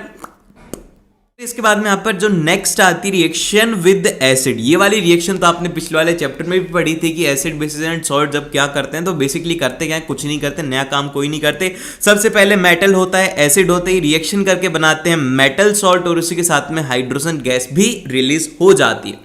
तो सबसे फर्स्ट हम एसिड लेते हैं, वो लेते हैं डाइल्यूट नाइट्रिक एसिड। इसका फॉर्मूला होता है वो होता है HNO3, ये लेंगे हम डाइल्यूट। तो जब रिएक्शन करवाएंगे तो यहाँ पे सॉल्ट बनेगा और उसी के साथ में ऑक्साइड याद रखो वो निकलती है NO2 और एक होती है N2O, दोनों की दोनों निकलती है। याद रखना एग्जाम के अंदर ये MCQ टाइप क्वेश्चन में आने के बहुत ज्यादा चांसेस हैं कि NO2 होती है या फिर N2O होती है, तो इसके अंदर दोनों गैसेस निकलती है और उसी के साथ में यहाँ पे वाटर भी फॉर्म होता है। और यहाँ पे अब एक इंपॉर्टेंट पॉइंट आता है, फिर एक इंपॉर्टेंट कंपाउंड आता है जो कि यहाँ पे एक्वा रेजिया। अब एक्वा रेजिया को याद रखना क्योंकि ये एमसीक्यू क्वेश्चन में सीबीएसई का one of the most favourite question है। वो ये है कि mixture of hydrochloric acid and concentrated nitric acid in a 3 ratio. मतलब आप एक काम करो 30 ml का तो आप ले लो भैया हाइड्रोक्लोरिक एसिड और उसी के साथ में आप 10 ml का ले लो, हमारे लिए क्या ले लो HNO3। तो आपके पास में क्या हो जाएगा, वो हो जाएगा एक्वा रेजिया। और ये काम में किसके लिए आया, तो जो सुनार होते हैं ना उनको गोल्ड के साथ में रिएक्शन करवानी होती है, तो बेसिकली गोल्ड को साफ करना होता है, तो उसके लिए यहाँ पे काम में लिया जाता है और इसके अंदर आसानी से गोल्ड मेटल डिसॉल्व हो जाता है एक्वा रेजिया में। देन फिर इसके बाद में यहाँ पर चलते हैं नेक्स्ट की तरफ जो कि है हमारी रिएक्टिविटी सीरीज, जिसको याद रखना है काफी ज्यादा जरूरी। तो रिएक्टिविटी सीरीज कुछ इस तरीके से है, सबसे पहले पोटेशियम है, सोडियम है, कैल्शियम है, मैग्नीशियम है, ये सब याद रखने की जरूरत नहीं है। आपको याद रखना है ये वाली ट्रिक, बेसिकली जो सबसे ऊपर आने वाले हैं वो है सबसे ज्यादा रिएक्टिव और जो नीचे आएंगे वो होंगे सबसे लेस रिएक्टिव। तो यहाँ पे आपको याद ये रखना है कि please stop calling me a zebra, मतलब आपका दोस्त आपको एक नया नाम दे रहा है, क्योंकि हमारे दोस्त हमें हमेशा नया नाम देते हैं। तो वहीं पर ही क्या होता है कि आप ये याद रख सकते हो कि आपका दोस्त आपको नया नाम दे रहा है, वो दे रहा है ज़ेब्रा। एंड फिर उसके बाद में बोलते हो कि I like her calling mind blowing smart goat. ठीक है, I like her calling smart goat, मतलब आप उसको बकरी कहना पसंद करते हो। फिर ये कह रही है कि ना आई लाइक हर कॉलिंग गॉट, मतलब आप बकरी कहना पसंद कर रहे हो उसको, समझ रहे हो, उसको आप बकरी बोल रहे हो। तो यार जो समझना था वो समझ गए, जो समझ गया कमेंट्स में बता दो कि हाँ भैया हम आपका इशारा समझ चुके हैं, और जो नहीं समझे तुम इसको याद रखो यार, तुम्हारे लिए वो बात नहीं है। जो समझ गए वो समझ गए, जो नहीं समझे उनके लिए कोई बात नहीं, आपके लिए रिएक्शन है कि please stop calling me a zebra, I like her calling mind blowing smartest goat. ठीक है, देन फिर इसके बाद चलते हैं हम नेक्स्ट की तरफ, जो कि है भैया नॉन मेटल। अब देखो नॉन मेटल क्या होते हैं, वो सब उल्टा होता है। जो मेटल के पास में होता है वो नॉन मेटल के पास में नहीं होता, समझ रहे हो मेरी बात। नॉन मेटल क्या होते हैं, बहुत ज्यादा सॉफ्ट होते हैं। मेटल क्या होते हैं, वो होते हैं हार्ड, उनके पास में लस्टर होती है, इनके पास में कुछ नहीं होता, ये ब्रिटल होते हैं। अगर आप एक हथौड़ा लेकर के तोड़ दोगे ना टूट जाएंगे, लेकिन गलती से भी डायमंड के ऊपर मत डाल देना। मेरे को तो ये बात समझ में नहीं आती कि जब साइंटिस्ट लोग एक्सपेरिमेंट करते हैं तो यार गोल्ड डायमंड है उसके ऊपर कौन हथौड़ा मारना चाहेगा यार, कौन उसकी हार्डनेस को टेस्ट करना चाहेगा। अगर मैं मान लो कि 3 से 4 करोड़ का अगर मैं हीरा खरीदता हूं तो क्या मैं उसके ऊपर हथौड़ा मारूंगा? मैं उसको किसी को हाथ नहीं लगाने दूंगा भाई, इतना यार इतना महंगा इन्वेस्टमेंट है। लेकिन फिर भी साइंटिस्ट एक्सपेरिमेंट करते हैं, कोई बात नहीं। और ये ब्रिटल का मतलब ये होता है कि वो टुकड़ों में टूट जाता है, ब्रेक डाउन हो जाता है। तो non metals usually break down हो जाते हैं। इनकी डेंसिटी जो होती है वो लो डेंसिटी होती है, और लो मेल्टिंग पॉइंट और लो बॉइलिंग पॉइंट होता है नॉन मेटल का। और उसी के साथ में नॉन सोनोरस होते हैं और नॉन लस्ट्रस होता है। अब नॉन सोनोरस का मतलब ये होता है कि इनमें से जो साउंड है वो नहीं आती। अब इसका एक एग्जांपल मैं आपको देता हूं कि आप है ना घंटा सुना है अपने मंदिर में, जब हम जाते हैं घंटा बजाते हैं, तो वो घंटा किसका होता है? वो बेसिकली कई बार पीतल का होता है या फिर कॉपर का होता है। कॉपर का नहीं होता, पीतल का ही होता है। तो उसमें से आवाज आती है ना। लेकिन वहीं पर ही नॉन मेटल हो गया। नॉन मेटल के लिए आप देख सकते हो कि नॉन मेटल का क्या एग्जांपल दूं आपको, आप है ना कोई भी अपने प्लास्टिक का बॉक्स के ऊपर मार लो, उसमें से आवाज नहीं आएगी, तो वो होता है सोनोरस। और नॉन लस्ट्रस का मैंने मतलब बता ही दिया था कि चमकीला। और फिर इसके बाद में ये bad conductor of heat and electricity होते हैं। लेकिन इनमें से कैसे उस्ताद होते हैं जो कि बहुत तगड़ी इलेक्ट्रिसिटी कंडक्ट करते हैं, वो होते हैं यहाँ पर ग्रेफाइट। एक अकेला एकमात्र नॉन मेटल है जो कि इलेक्ट्रिसिटी को कंडक्ट करता है, वो भी बेस्ट तरीके से। और ये नॉन मैलिएबल होते हैं, नॉन डक्टाइल होते हैं, मतलब ना ही तो आप इनको शीट्स में कन्वर्ट कर सकते हो, ना ही आप इनको वायर में कन्वर्ट कर सकते हैं। तो आप ये बोल सकते हो कि यार इनको है ना कुछ भी नहीं कर सकते, मेटल के साथ पे जो चाहते हैं वो कर लें, लेकिन इनके साथ में हम कुछ भी नहीं कर सकते। देन फिर इसके बाद में हमारे पास में अगला आता है कि इनकी केमिकल प्रॉपर्टीज क्या है। याद ही नहीं रखना, ना पानी के साथ में रिएक्शन करते, ना डाइल्यूट एसिड के साथ में रिएक्शन करते ही नहीं कुछ भी, तो हम याद ही नहीं रखेंगे। और फिर इसके बाद में यहाँ पर आता है ऑक्सीजन। भैया ऑक्सीजन क्या होता है? ऑक्सीजन के साथ में रिएक्शन करते हैं तो क्या बनाते हैं? बेसिकली जो मेटल करते हैं मेटेलिक ऑक्साइड बनाते हैं। तो ये क्या नया काम करेंगे? नॉन मेटेलिक ऑक्साइड बनाएंगे। तो यहाँ पर नॉन मेटल है कार्बन, कार्बन के साथ में ऑक्सीजन की रिएक्शन होती है, तो यहाँ पर CO2 फॉर्म होती है, जो कि होती है कार्बन डाइऑक्साइड। और फिर इसके बाद में हमारे पास में अगला आता है, वो आता है भैया क्लोरीन। क्लोरीन वाली रिएक्शन थोड़ी इंपॉर्टेंट है। ये आ सकता है कि भैया क्या करते हैं उनके साथ में, तो करते कुछ भी नहीं है।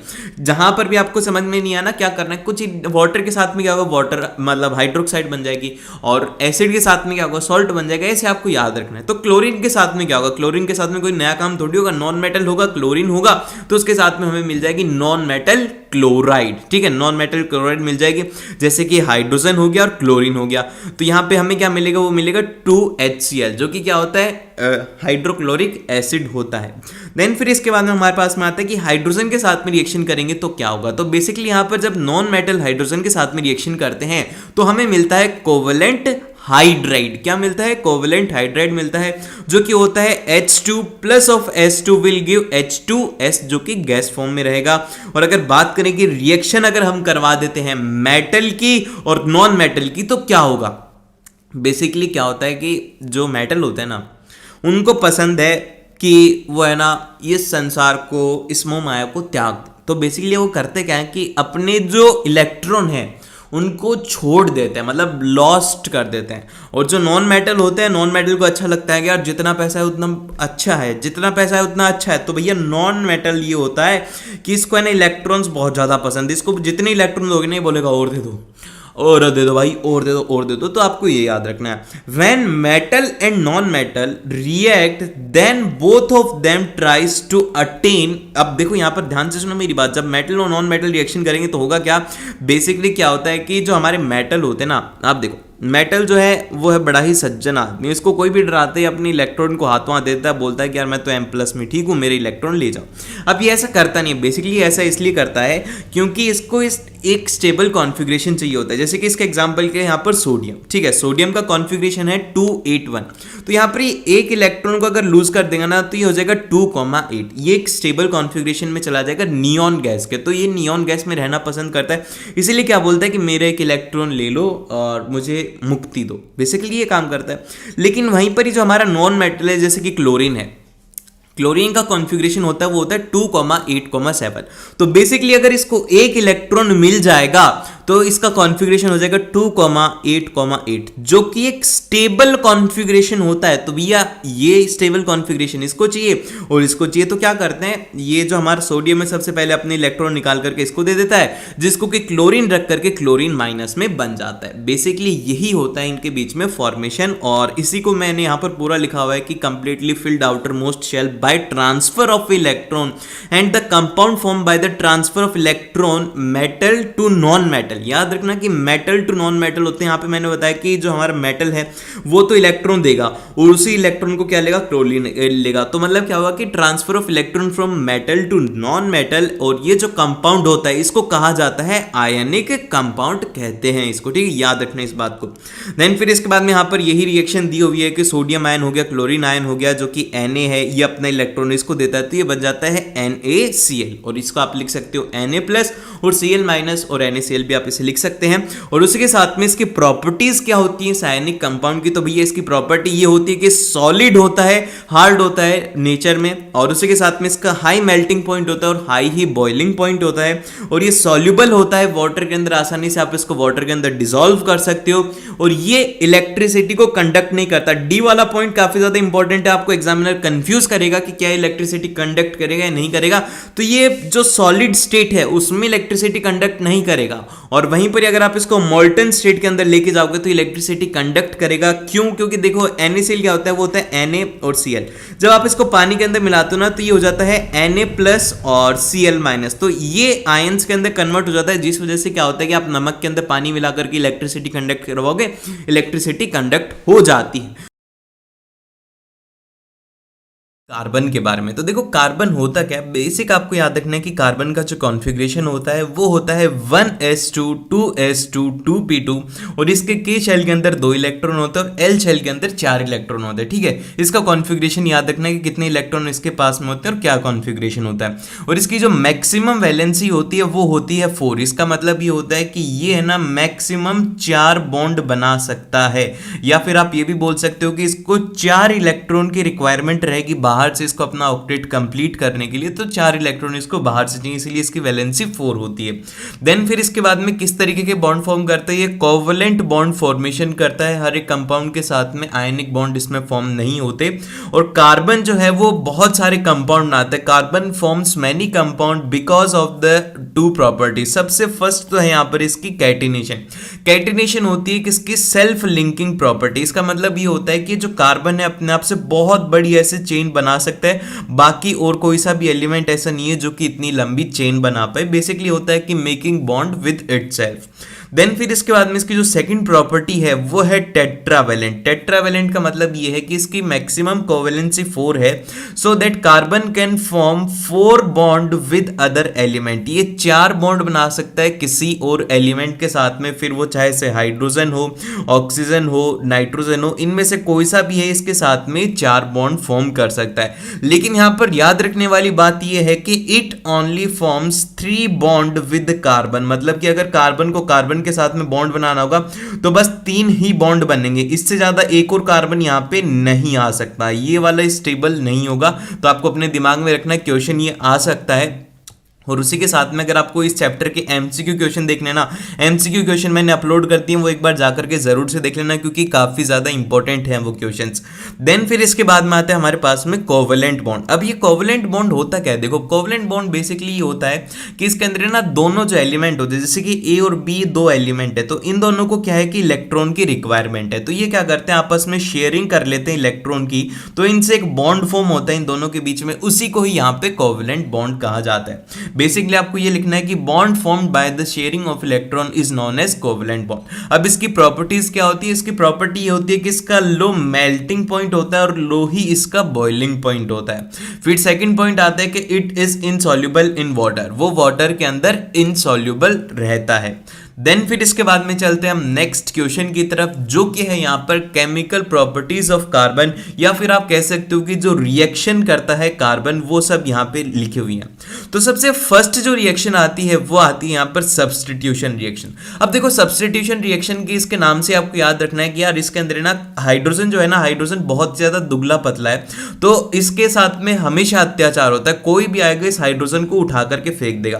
तो इसी तरीके से सब्स्टिट्यूशन में क्या होता है कि यहाँ पर क्लोरीन आती है और हाइड्रोजन को उठा करके फेंक देती है। आपको बस ये करना है, हाइड्रोजन को हटाकर यहां पर क्लोरीन लगा देना है। जैसे कि यहां पर CH4 है, अब CH4 में से क्या करना है आपको, एक हाइड्रोजन हटा देना है, तो क्या बचेगा, वो बचेगा CH3 और उसके साथ में क्लोरीन लगा दो, तो वो प्रोडक्ट फॉर्म हो जाएगा, वो हो जाएगा यहाँ पे CH3Cl प्लस ऑफ यहाँ पर HCl इसके साथ में फॉर्म हो जाएगा। ठीक है, ये बहुत ही बेसिक है कि हाइड्रोजन को हटा करके क्लोरीन लगाना है। देन फिर इसके बाद में जो इसकी सेकंड रिएक्शन आती है वो आती है ऑक्सीडेशन रिएक्शन। अब ऑक्सीडेशन रिएक्शन के अंदर क्या होता है कि जो अल्कोहल होती है ना, उसको कार्बोक्सिलिक एसिड के अंदर ऑक्सीडाइज कर दिया जाता है, मतलब कि एक जो स्मॉलर ग्रुप है उसको लार्जर ग्रुप के अंदर कन्वर्ट कर दिया जाएगा। अब ये किसके प्रेजेंस में होता है, ये होता है एल्कलीन KMnO4 और एसिडिक K2Cr2O7 की प्रेजेंस में हो सकता है, जिसके अंदर कि सबसे पहले आपके पास में इथेनॉल रहेगी, देन फिर इसके बाद में वो कन्वर्ट होकर के आपके पास में हो जाएगी इथेनोइक एसिड में। देन फिर इसके बाद में अगली जो रिएक्शन आती है वो आती है एडिशन रिएक्शन। अब देखो एडिशन रिएक्शन है ना, बहुत ही ज्यादा अच्छे तरीके से याद रखने वाला है कि आपको ना इसमें तोड़ना है, फिर उसके बाद में जोड़ देना है, तोड़ करके जोड़ देना है। तो भैया आपको क्या करना है कि इसका जो बॉन्ड है, जैसे कि इसके अंदर एक अनसैचुरेटेड हाइड्रोकार्बन होता है जिसके अंदर की डबल बॉन्ड होता है, उसको तोड़ करके उसकी जगह पर हाइड्रोजन को ऐड कर देना है। जैसे कि यहाँ पे ये एल्कीन है, एल्कीन के पास में आपको ये डबल बॉन्ड दिख रहा होगा, जैसे कि कार्बन कार्बन के बीच में डबल बॉन्ड है, तो आपको करना है कि ये जो डबल बॉन्ड है इसको तोड़ देना है और फिर इसकी जगह पर यहाँ पर दो हाइड्रोजन लगा देना है और इस तरीके से आपकी एडिशन रिएक्शन हो जाएगी और ये जो भी है इसके साथ में रहेंगे। लेकिन इसके अंदर जो कैटलिस्ट है वो है निकल और प्लेटिनियम है, जिससे कि ये कैटलिस्ट होते हैं जो कि इसकी रिएक्शन में पार्टिसिपेट नहीं करते हैं। और यहाँ पर एक इंपॉर्टेंट पॉइंट याद रखने वाला वो ये है कि वेजिटेबल ऑयल को वेजिटेबल घी के अंदर कन्वर्ट करा जाता है इस प्रोसेस के थ्रू। तो यहाँ पर याद रखना कि जो वेजिटेबल ऑयल होते हैं वो होते हैं अनसैचुरेटेड हाइड्रोकार्बन, मैं लिख देता हूं यहां पर कि ये होते हैं अनसैचुरेटेड हाइड्रोकार्बन, और जो वेजिटेबल घी होता है वो होता है सैचुरेटेड हाइड्रोकार्बन। ठीक है, ये आपको याद रखना है क्योंकि ये एमसीक्यू की फॉर्म में क्वेश्चन आ सकता है। देन फिर इसके बाद में चलते हम नेक्स्ट क्वेश्चन की तरफ, जो कि है यहां पर हाइड्रोकार्बन में। देन फिर इसके बाद में जो अगला टॉपिक आता है वो आता है हाइड्रोकार्बन। अब देखो हाइड्रोकार्बन क्या होता है, बेसिकली एक ऐसा कंपाउंड जिसके अंदर सिर्फ और सिर्फ कार्बन हो और हाइड्रोजन हो, इन दोनों के अलावा और कोई भी एलिमेंट नहीं होना चाहिए, ना ऑक्सीजन होनी चाहिए ना नाइट्रोजन होनी चाहिए, तो उनको ही यहाँ पे हाइड्रोकार्बन कहा जाता है। अब ये हाइड्रोकार्बन दो तरीके के होते हैं, एक होते हैं सैचुरेटेड और एक होते हैं अनसैचुरेटेड। देखो अब सैचुरेटेड से आप याद रख सकते हो, एस से स्टार्ट हो रहा है, मतलब कि इसके अंदर क्या होंगे, सिंगल बॉन्ड होंगे। तो एस से स्टार्ट हो रहा है तो इसके अंदर सिंगल बॉन्ड होंगे कार्बन कार्बन के बीच में। और इसका एक एग्जांपल है वो है एल्केन। एल्केन का जो यहाँ पर जर्नल फॉर्मूला है ये याद रखो, ये मैं मार्क कर रहा हूं CnH2n+2, ये यहां पर बहुत ही ज्यादा इंपॉर्टेंट है। अगर कोई भी एल्केन होगा वो इस फॉर्मूला को फॉलो करेगा। जैसे कि अगर आप n की वैल्यू यहां पर 1 रख दोगे, जैसे कि आपने यहां पर रख दिया C1 और फिर उसके बाद में H, यहां पर 2 × 1+2 क्या, तो आपके पास में यहां पर क्या आ जाएगा, वो आ जाएगा CH4। तो ये क्या है, ये है एल्केन, जो इस फॉर्मूला को फॉलो करेगा वो होगा एल्केन। फिर इसी तरीके से अगर आप इसकी वैल्यू रख दोगे 2 तो आपके पास में बन जाएगा C2H6, जिसको कि यहां पर कहा जाता है इथेन। देन फिर इसके बाद में आता है अनसैचुरेटेड हाइड्रोकार्बन। अनसैचुरेटेड हाइड्रोकार्बन में क्या होते हैं कि डबल और ट्रिपल बॉन्ड होते हैं कार्बन कार्बन के बीच में। अब ये कैसे होते हैं वो हम देखते हैं। अब इसके अंदर अगर मान लो कि डबल बॉन्ड होता है तो वहां पे जो कंपाउंड होता है उसका नाम होता है एल्कीन। एल्कीन कहा जाता है उनको जिनके बीच में कि डबल बॉन्ड होता है, जैसे कि कार्बन और कार्बन है तो इनके बीच में जो डबल बॉन्ड है इसको कहा जाएगा एल्कीन। देन फिर इसके बाद में इसका जो फॉर्मूला होता है वो होता है CnH2n। ये देखो ये जो है ये काफी ज्यादा इंपॉर्टेंट है, मैं इनको मार्क भी करते हुए चल रहा हूं। देन फिर इसके बाद में अगर आप इसके अंदर n की वैल्यू 1 रखोगे तो ये पॉसिबल नहीं है क्योंकि C1H2 हो जाएगा। तो C1H2 तो पॉसिबल ही नहीं क्योंकि कार्बन को कम से कम 4 बॉन्ड बनाने होते हैं, इसीलिए यहां पर n की वैल्यू 1 नहीं होती है। देन फिर इसके बाद में जो अगला कंपाउंड आता है हमारे पास, मतलब कि अगला जो आता है वो आता है ट्रिपल बॉन्ड। कि अगर मान लो कि कार्बन कार्बन के बीच में 3 बॉन्ड हो गए तो क्या होगा, तो यहां पर ये कंपाउंड होते हैं वो होते हैं एल्काइन। इनका फॉर्मूला होता है CnH2n-2। याद रखो CnH2n-2 क्योंकि इनके अंदर 3 बॉन्ड रहते हैं C ट्रिपल बॉन्ड C, तो इनके पास में इतनी जगह नहीं होती, तो यहां पर बेसिकली क्या होता है कि हाइड्रोजन आ जाता है। तो सबसे फर्स्ट जो इसका कंपाउंड है वो है इथाइन। इसके लिए भी n=1 वैलिड नहीं है क्योंकि यहां पर इसमें तो बस C1H2-2 मतलब 0 हो जाएगा, C1H0, तो ये पॉसिबल ही नहीं है। देन फिर इसके बाद में जो हमारे पास में अगला आता है टॉपिक वो है होमोलॉगस सीरीज। अब देखो यार होमोलॉगस सीरीज जो है ये क्या होता है, बेसिकली एक सीरीज होती है, जैसे कि एपी होती है ना 1 2 3 4 ऐसे ये भी एक सीरीज होती है ऑर्गेनिक कंपाउंड की, जैसे कि एल्केन है। एल्केन के अंदर आप क्या करोगे, फॉर एग्जाम्पल के लिए हम एल्किन का ही ले लेते हैं, एल्किन पीछे वाले पेज पे, तो हम क्या करेंगे n=2 पुट करो, n=3 पुट करो, n=4 पुट करो। तो ये क्या है कि कंटिन्यूम में ये सीरीज चलती जा रही है, तो यही सीरीज होती है, इसी को कहा जाता है यहाँ पर होमोलॉगस सीरीज। तो बेसिकली इसके अंदर क्या डिफरेंस होता है, बस उनके बीच में जो सक्सीडिंग है, मतलब कि नेक्स्ट आने वाली जो सीरीज है उसमें बस एक CH2 का डिफरेंस होना चाहिए। जैसे कि यहाँ पर अगर एल्केन की मैं सीरीज की बात करूं तो सबसे फर्स्ट n=1 पर आता है मीथेन, उसके अंदर अगर आप 1 CH2 ऐड करोगे तो आपके पास में आएगा ईथेन, फिर उसके अंदर 1 CH2 ऐड करोगे तो आपके पास में आ जाएगा प्रोपेन। तो ये जो पूरी सीरीज है इसको कहा जाता है कि एल्केन की होमोलॉगस सीरीज है। फिर इसी तरीके से हमारे पास में एल्किन की रहती है, यहाँ पर इथीन होता है, फिर प्रोपीन होता है, फिर ब्यूटीन होता है, सभी के अंदर CH2 का डिफरेंस है। ठीक है, ये बात आपको याद रहनी चाहिए। समझ में आ रहा है या नहीं आ रहा, जल्दी से बताओ यस और नो के अंदर अभी कभी आंसर करो कि भैया मजा आ रहा है एकदम से, आपने ना मतलब पूरा चैप्टर करवा दिया यार। यस और नो के अंदर अभी बताओ हाँ भैया यस अच्छा लगा, यस करो, और अच्छा लग ही रहा है तो यार लाइक करो ताकि मेरे को भी अच्छा लगे, और सब्सक्राइब कर लेना ताकि और ऐसी वीडियोज आप लोगों के लिए आती रहें, और अपने दोस्तों के साथ भी शेयर कर देना यार, उसका भी थोड़ा बहुत भला हो जाए। तो अब हम बात करते हैं IUPAC, मतलब कि नामकरण की बात करी जा रही है कि ये जो हम इथेन मीथेन ये कर रहे हैं ये कैसे कर रहे हैं।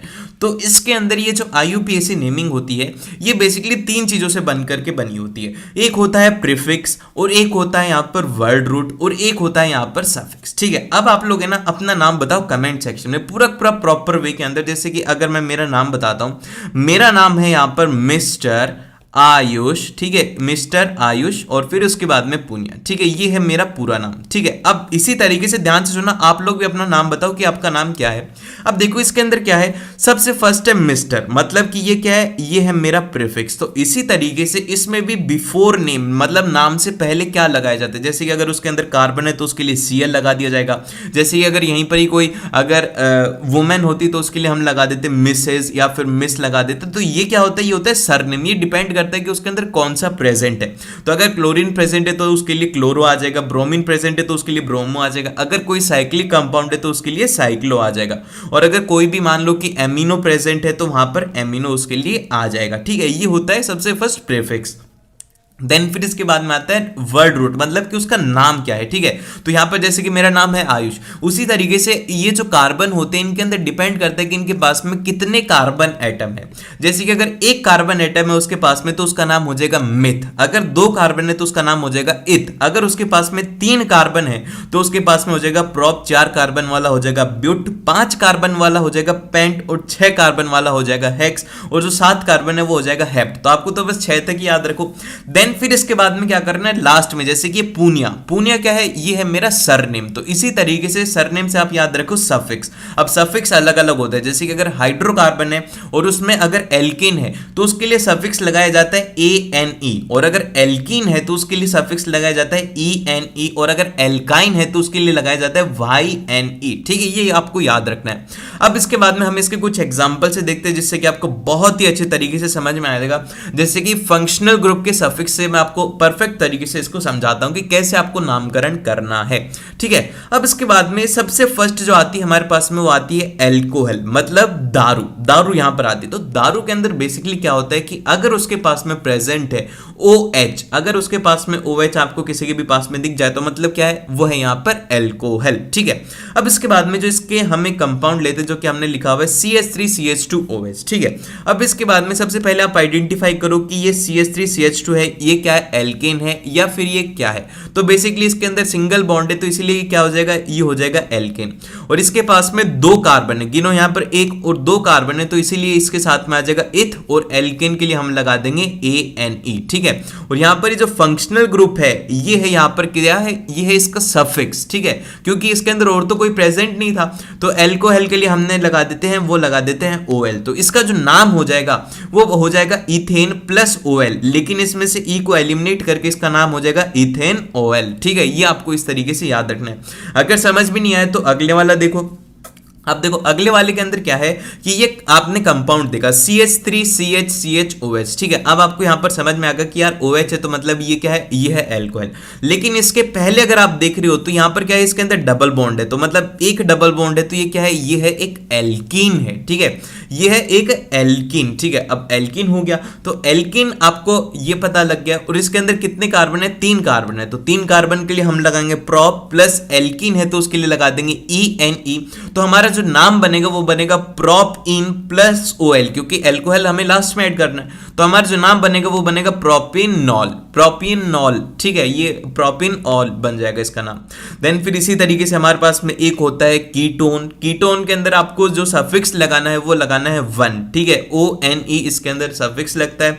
और ये होता है C डबल बॉन्ड C, और यहां पर कोई भी फंक्शनल ग्रुप रह सकते हैं। जैसे कि इसका जो फर्स्ट मेंबर आता है, कीटोन सीरीज का जो फर्स्ट मेंबर आता है वो आता है हमारे पास में CH3 C double bond CH3। ठीक है, अब इसके बाद में यहां पर आप जब देखोगे इसके अंदर कितने कार्बन है, 3 कार्बन है, और ये सारे एल्केन है तो यहां पर आ जाएगा प्रोपेन। और लास्ट के अंदर अगर आप लगा दोगे ऑन, तो जो कि कीटोन के लिए है क्योंकि फंक्शनल ग्रुप है, तो आपके पास में नाम आ जाएगा, वो आ जाएगा प्रोपेन ऑन। ठीक है, अब इसके बाद में एक और जो ग्रुप होता है वो होता है एल्डिहाइड का, जो कि होता है CHO। ठीक है, CHO होता है, अगर CHO प्रेजेंट है तो वहां पर एल्डिहाइड होता है, इसके लिए सफिक्स लगाया जाता है AL।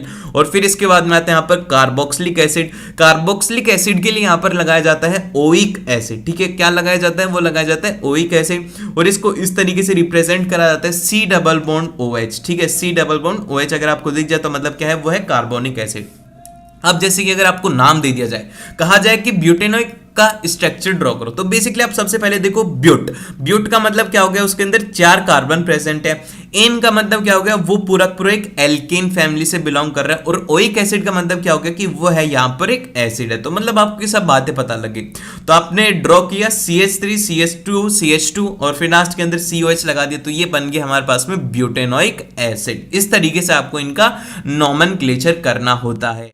अब इसके बाद में आते हैं एलोट्रॉप्स ऑफ कार्बन। मतलब बेसिकली क्या है कि हैं तो सभी के सभी कार्बन के, लेकिन क्या है कि इन सभी का अलग अलग डिफरेंट स्ट्रक्चर है, अलग अलग सब कुछ होता है। जैसे कि आप सभी की क्लास के अंदर आप सभी लोग ह्यूमन बींग्स ही तो ना, हो तो इंसान ही, लेकिन किसी की अलग अलग कैपेबिलिटी होती है। जैसे कि कोई बहुत ज़्यादा इंटेलिजेंट होता है, कोई थोड़ा कम इंटेलिजेंट होता है, और कुछ को याद नहीं होता। ये सभी की अलग अलग प्रॉपर्टीज़ हैं। तो इसी तरीके से कार्बन के भी अलग अलग एलोट्रॉप्स है। तो बेसिकली आपको याद रखना, ये होते हैं बहरूपीय कार्बन के। तो सबसे फर्स्ट यहां पर आता है वो आता है डायमंड, और एक होता है ग्रेफाइट। इन दोनों के बीच में मेनली डिफरेंस पूछा जाएगा।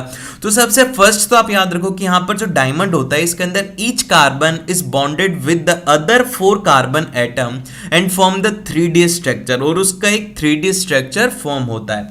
और उसी के साथ में ईच कार्बन एटम, जो ग्रेफाइट के केस के अंदर होता है यहाँ पे, each carbon atom is bonded to 3 carbon atom and form the hexagonal array. तो यहाँ पर एक हेक्सागोनल अरे बनता है और यहाँ पर एक 3D स्ट्रक्चर बनता है।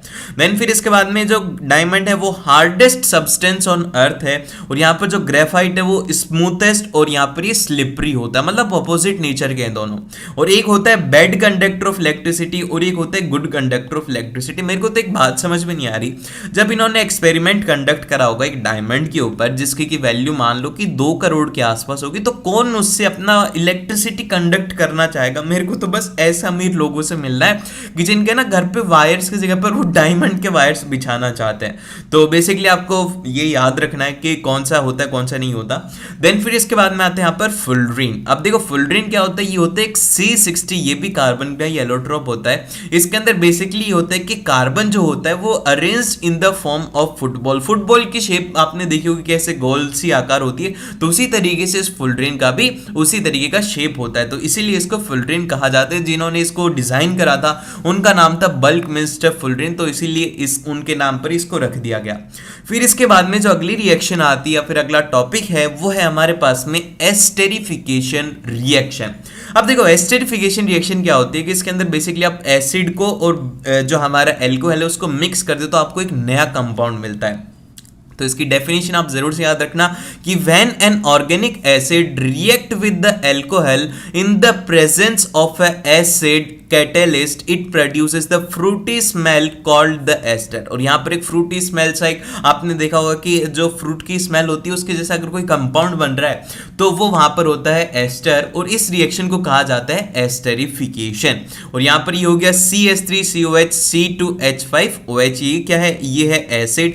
और ये क्या है इसका नाम बताओ यार कमेंट सेक्शन में। अभी हम करके आए थे, ये गलती नहीं होनी चाहिए। अब देखो अब तुम इतना आगे आ गए और फिर बोल रहे हो कि भैया ये क्या है, ये गलत बात है। और फिर इसके बाद में H2SO4 है और कैटलिस्ट के प्रेजेंस में आपको मिलेगा CH3COO C2H5 और उसी के साथ में वाटर फॉर्म हो जाएगा। और इसका स्ट्रक्चर कुछ इस तरीके का रहेगा CH3C, मैं एक बार अच्छे से बता देता हूँ, C डबल बॉन्ड ऑक्सीजन, फिर ऑक्सीजन, फिर उसके बाद में C2H5, ये होता है एस्टर।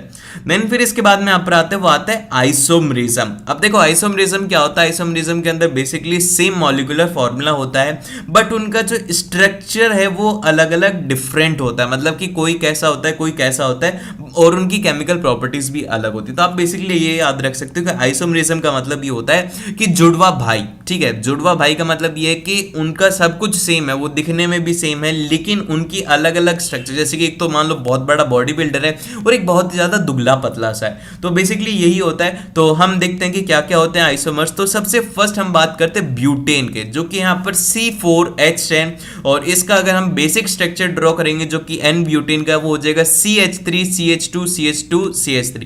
ये इस तरीके का नॉर्मल सा स्ट्रक्चर है। लेकिन एक होता है इसका आइसोब्यूटेन, मतलब कि आप इस CH3 को उठा करके इनके बीच में लगा दो तो वही किया गया, तो यहाँ पर ये हो गया आइसोब्यूटेन। है तो ब्यूटेन ही ना, लेकिन बस इसके अंदर थोड़ा सा इसका स्ट्रक्चर अलग हो गया। अब इसी तरीके से जो हमारा पेंटेन होता है, इसके 3 स्ट्रक्चर होते हैं। एक होता है एन पेंटेन जिसके अंदर की सभी को एक लाइन से लगा दो, फिर उसके बाद में क्या करो इन दो को उठा करके इसके बीच में लगा दो, तो यही किया गया CH3CH2CH3। फिर इसके बाद में ये किया गया CH3 को यहाँ पर लगाया गया और एक CH3 को रख दिया और फिर बाकी को इधर लगा दिया। तो ये इस तरीके से है। तो ये सारे के सारे पेंटेन, लेकिन इनका स्ट्रक्चर अलग होता है, तो जिनका स्ट्रक्चर अलग उनको कहा जाता है यहाँ पर आइसोमर्स। देन फिर इसके बाद में हमारे पास में जो अगली रिएक्शन आती है वो आती है सपोनिफिकेशन रिएक्शन। अब देखो यार सपोनिफिकेशन रिएक्शन क्या होता है, इसके अंदर बेसिकली क्या होता है कि when ester react with the inorganic base, inorganic base के साथ में जब वो रिएक्शन करता है तो वहां पर जो एल्कोहल और सोप प्रोड्यूस होती है, मतलब एस्टर के साथ में आप कोई भी बेस मिला दो तो आपको मिलेगी थोड़ी सी एल्कोहल और उसके साथ में सोप फॉर्मेशन होगा। तो ये जो रिएक्शन होती है इसको कहा जाता है सपोनिफिकेशन रिएक्शन। और सोप से रिलेटेड कुछ बातें याद रखो। बेसिकली सोप होता क्या है, सोप होता है सोडियम और पोटेशियम जो सॉल्ट होते हैं of long chain of a carboxylic acid, मतलब सोडियम और पोटेशियम सॉल्ट अगर होते हैं तो वो होता है यहाँ पे सोप। और बेसिकली इसके अंदर दो पार्ट होते हैं, एक होता है हाइड्रोफिलिक, हाइड्रोफिलिक का मतलब होता है कि ये वाटर लविंग पार्ट होता है, इसको पानी अच्छा लगता है। ये होता है आयनिक पार्ट, जैसे कि सोडियम हो गया, ये क्या है, ये है इसका आयनिक पार्ट। और ये जो कंपाउंड है ये होता है यहाँ पर इसके लिए कार्बोनिक, मतलब हाइड्रोकार्बन वाला पार्ट होता है। ये इस तरीके से होता है, देखो इस तरीके से इसकी बहुत बड़ी ऐसे ऐसे चेन होती है और लास्ट के अंदर एक ऐसे डॉट सा बना हुआ दिखेगा आपको एनसीईआरटी में, ठीक है। तो ये होता है Na+ या फिर जो भी कार्बन होता है, और ये जो पूरा पूरा होता है ये होता है हाइड्रोकार्बन, जैसे कि C17H33, ये होते हैं हाइड्रोकार्बन। तो बेसिकली ये जो हाइड्रोकार्बन होते हैं ये होते हैं डर्ट के साथ में अटैच, और ये जो सोडियम वगैरह है ये हो जाते हैं पानी के अंदर मिल करके रह जाते हैं। और एक आता है हाइड्रोफोबिक, जो कि पानी से जिसको डर लगता है, ये होता है लॉन्ग हाइड्रोकार्बन होते हैं। और जो हाइड्रोफोबिक पार्ट होता है और उससे अगर डर्ट मिल जाती है तो यहाँ पर मिसेल्स का फॉर्मेशन हो जाता है। तो आपको बोलना है कि भैया अगर डर्ट जो है वो हाइड्रोफोबिक पार्ट के साथ में मिल जाती है तो मिशेल्स फॉर्म होती है। इसी तरीके से हमारी भी एक सुंदर सी कम्युनिटी फॉर्म होगी। जब आप सब्सक्राइब करोगे तो सब्सक्राइब करो जल्दी से, और शेयर कर दो अपने दोस्तों के साथ में, लाइक करना। और इस वीडियो का जो है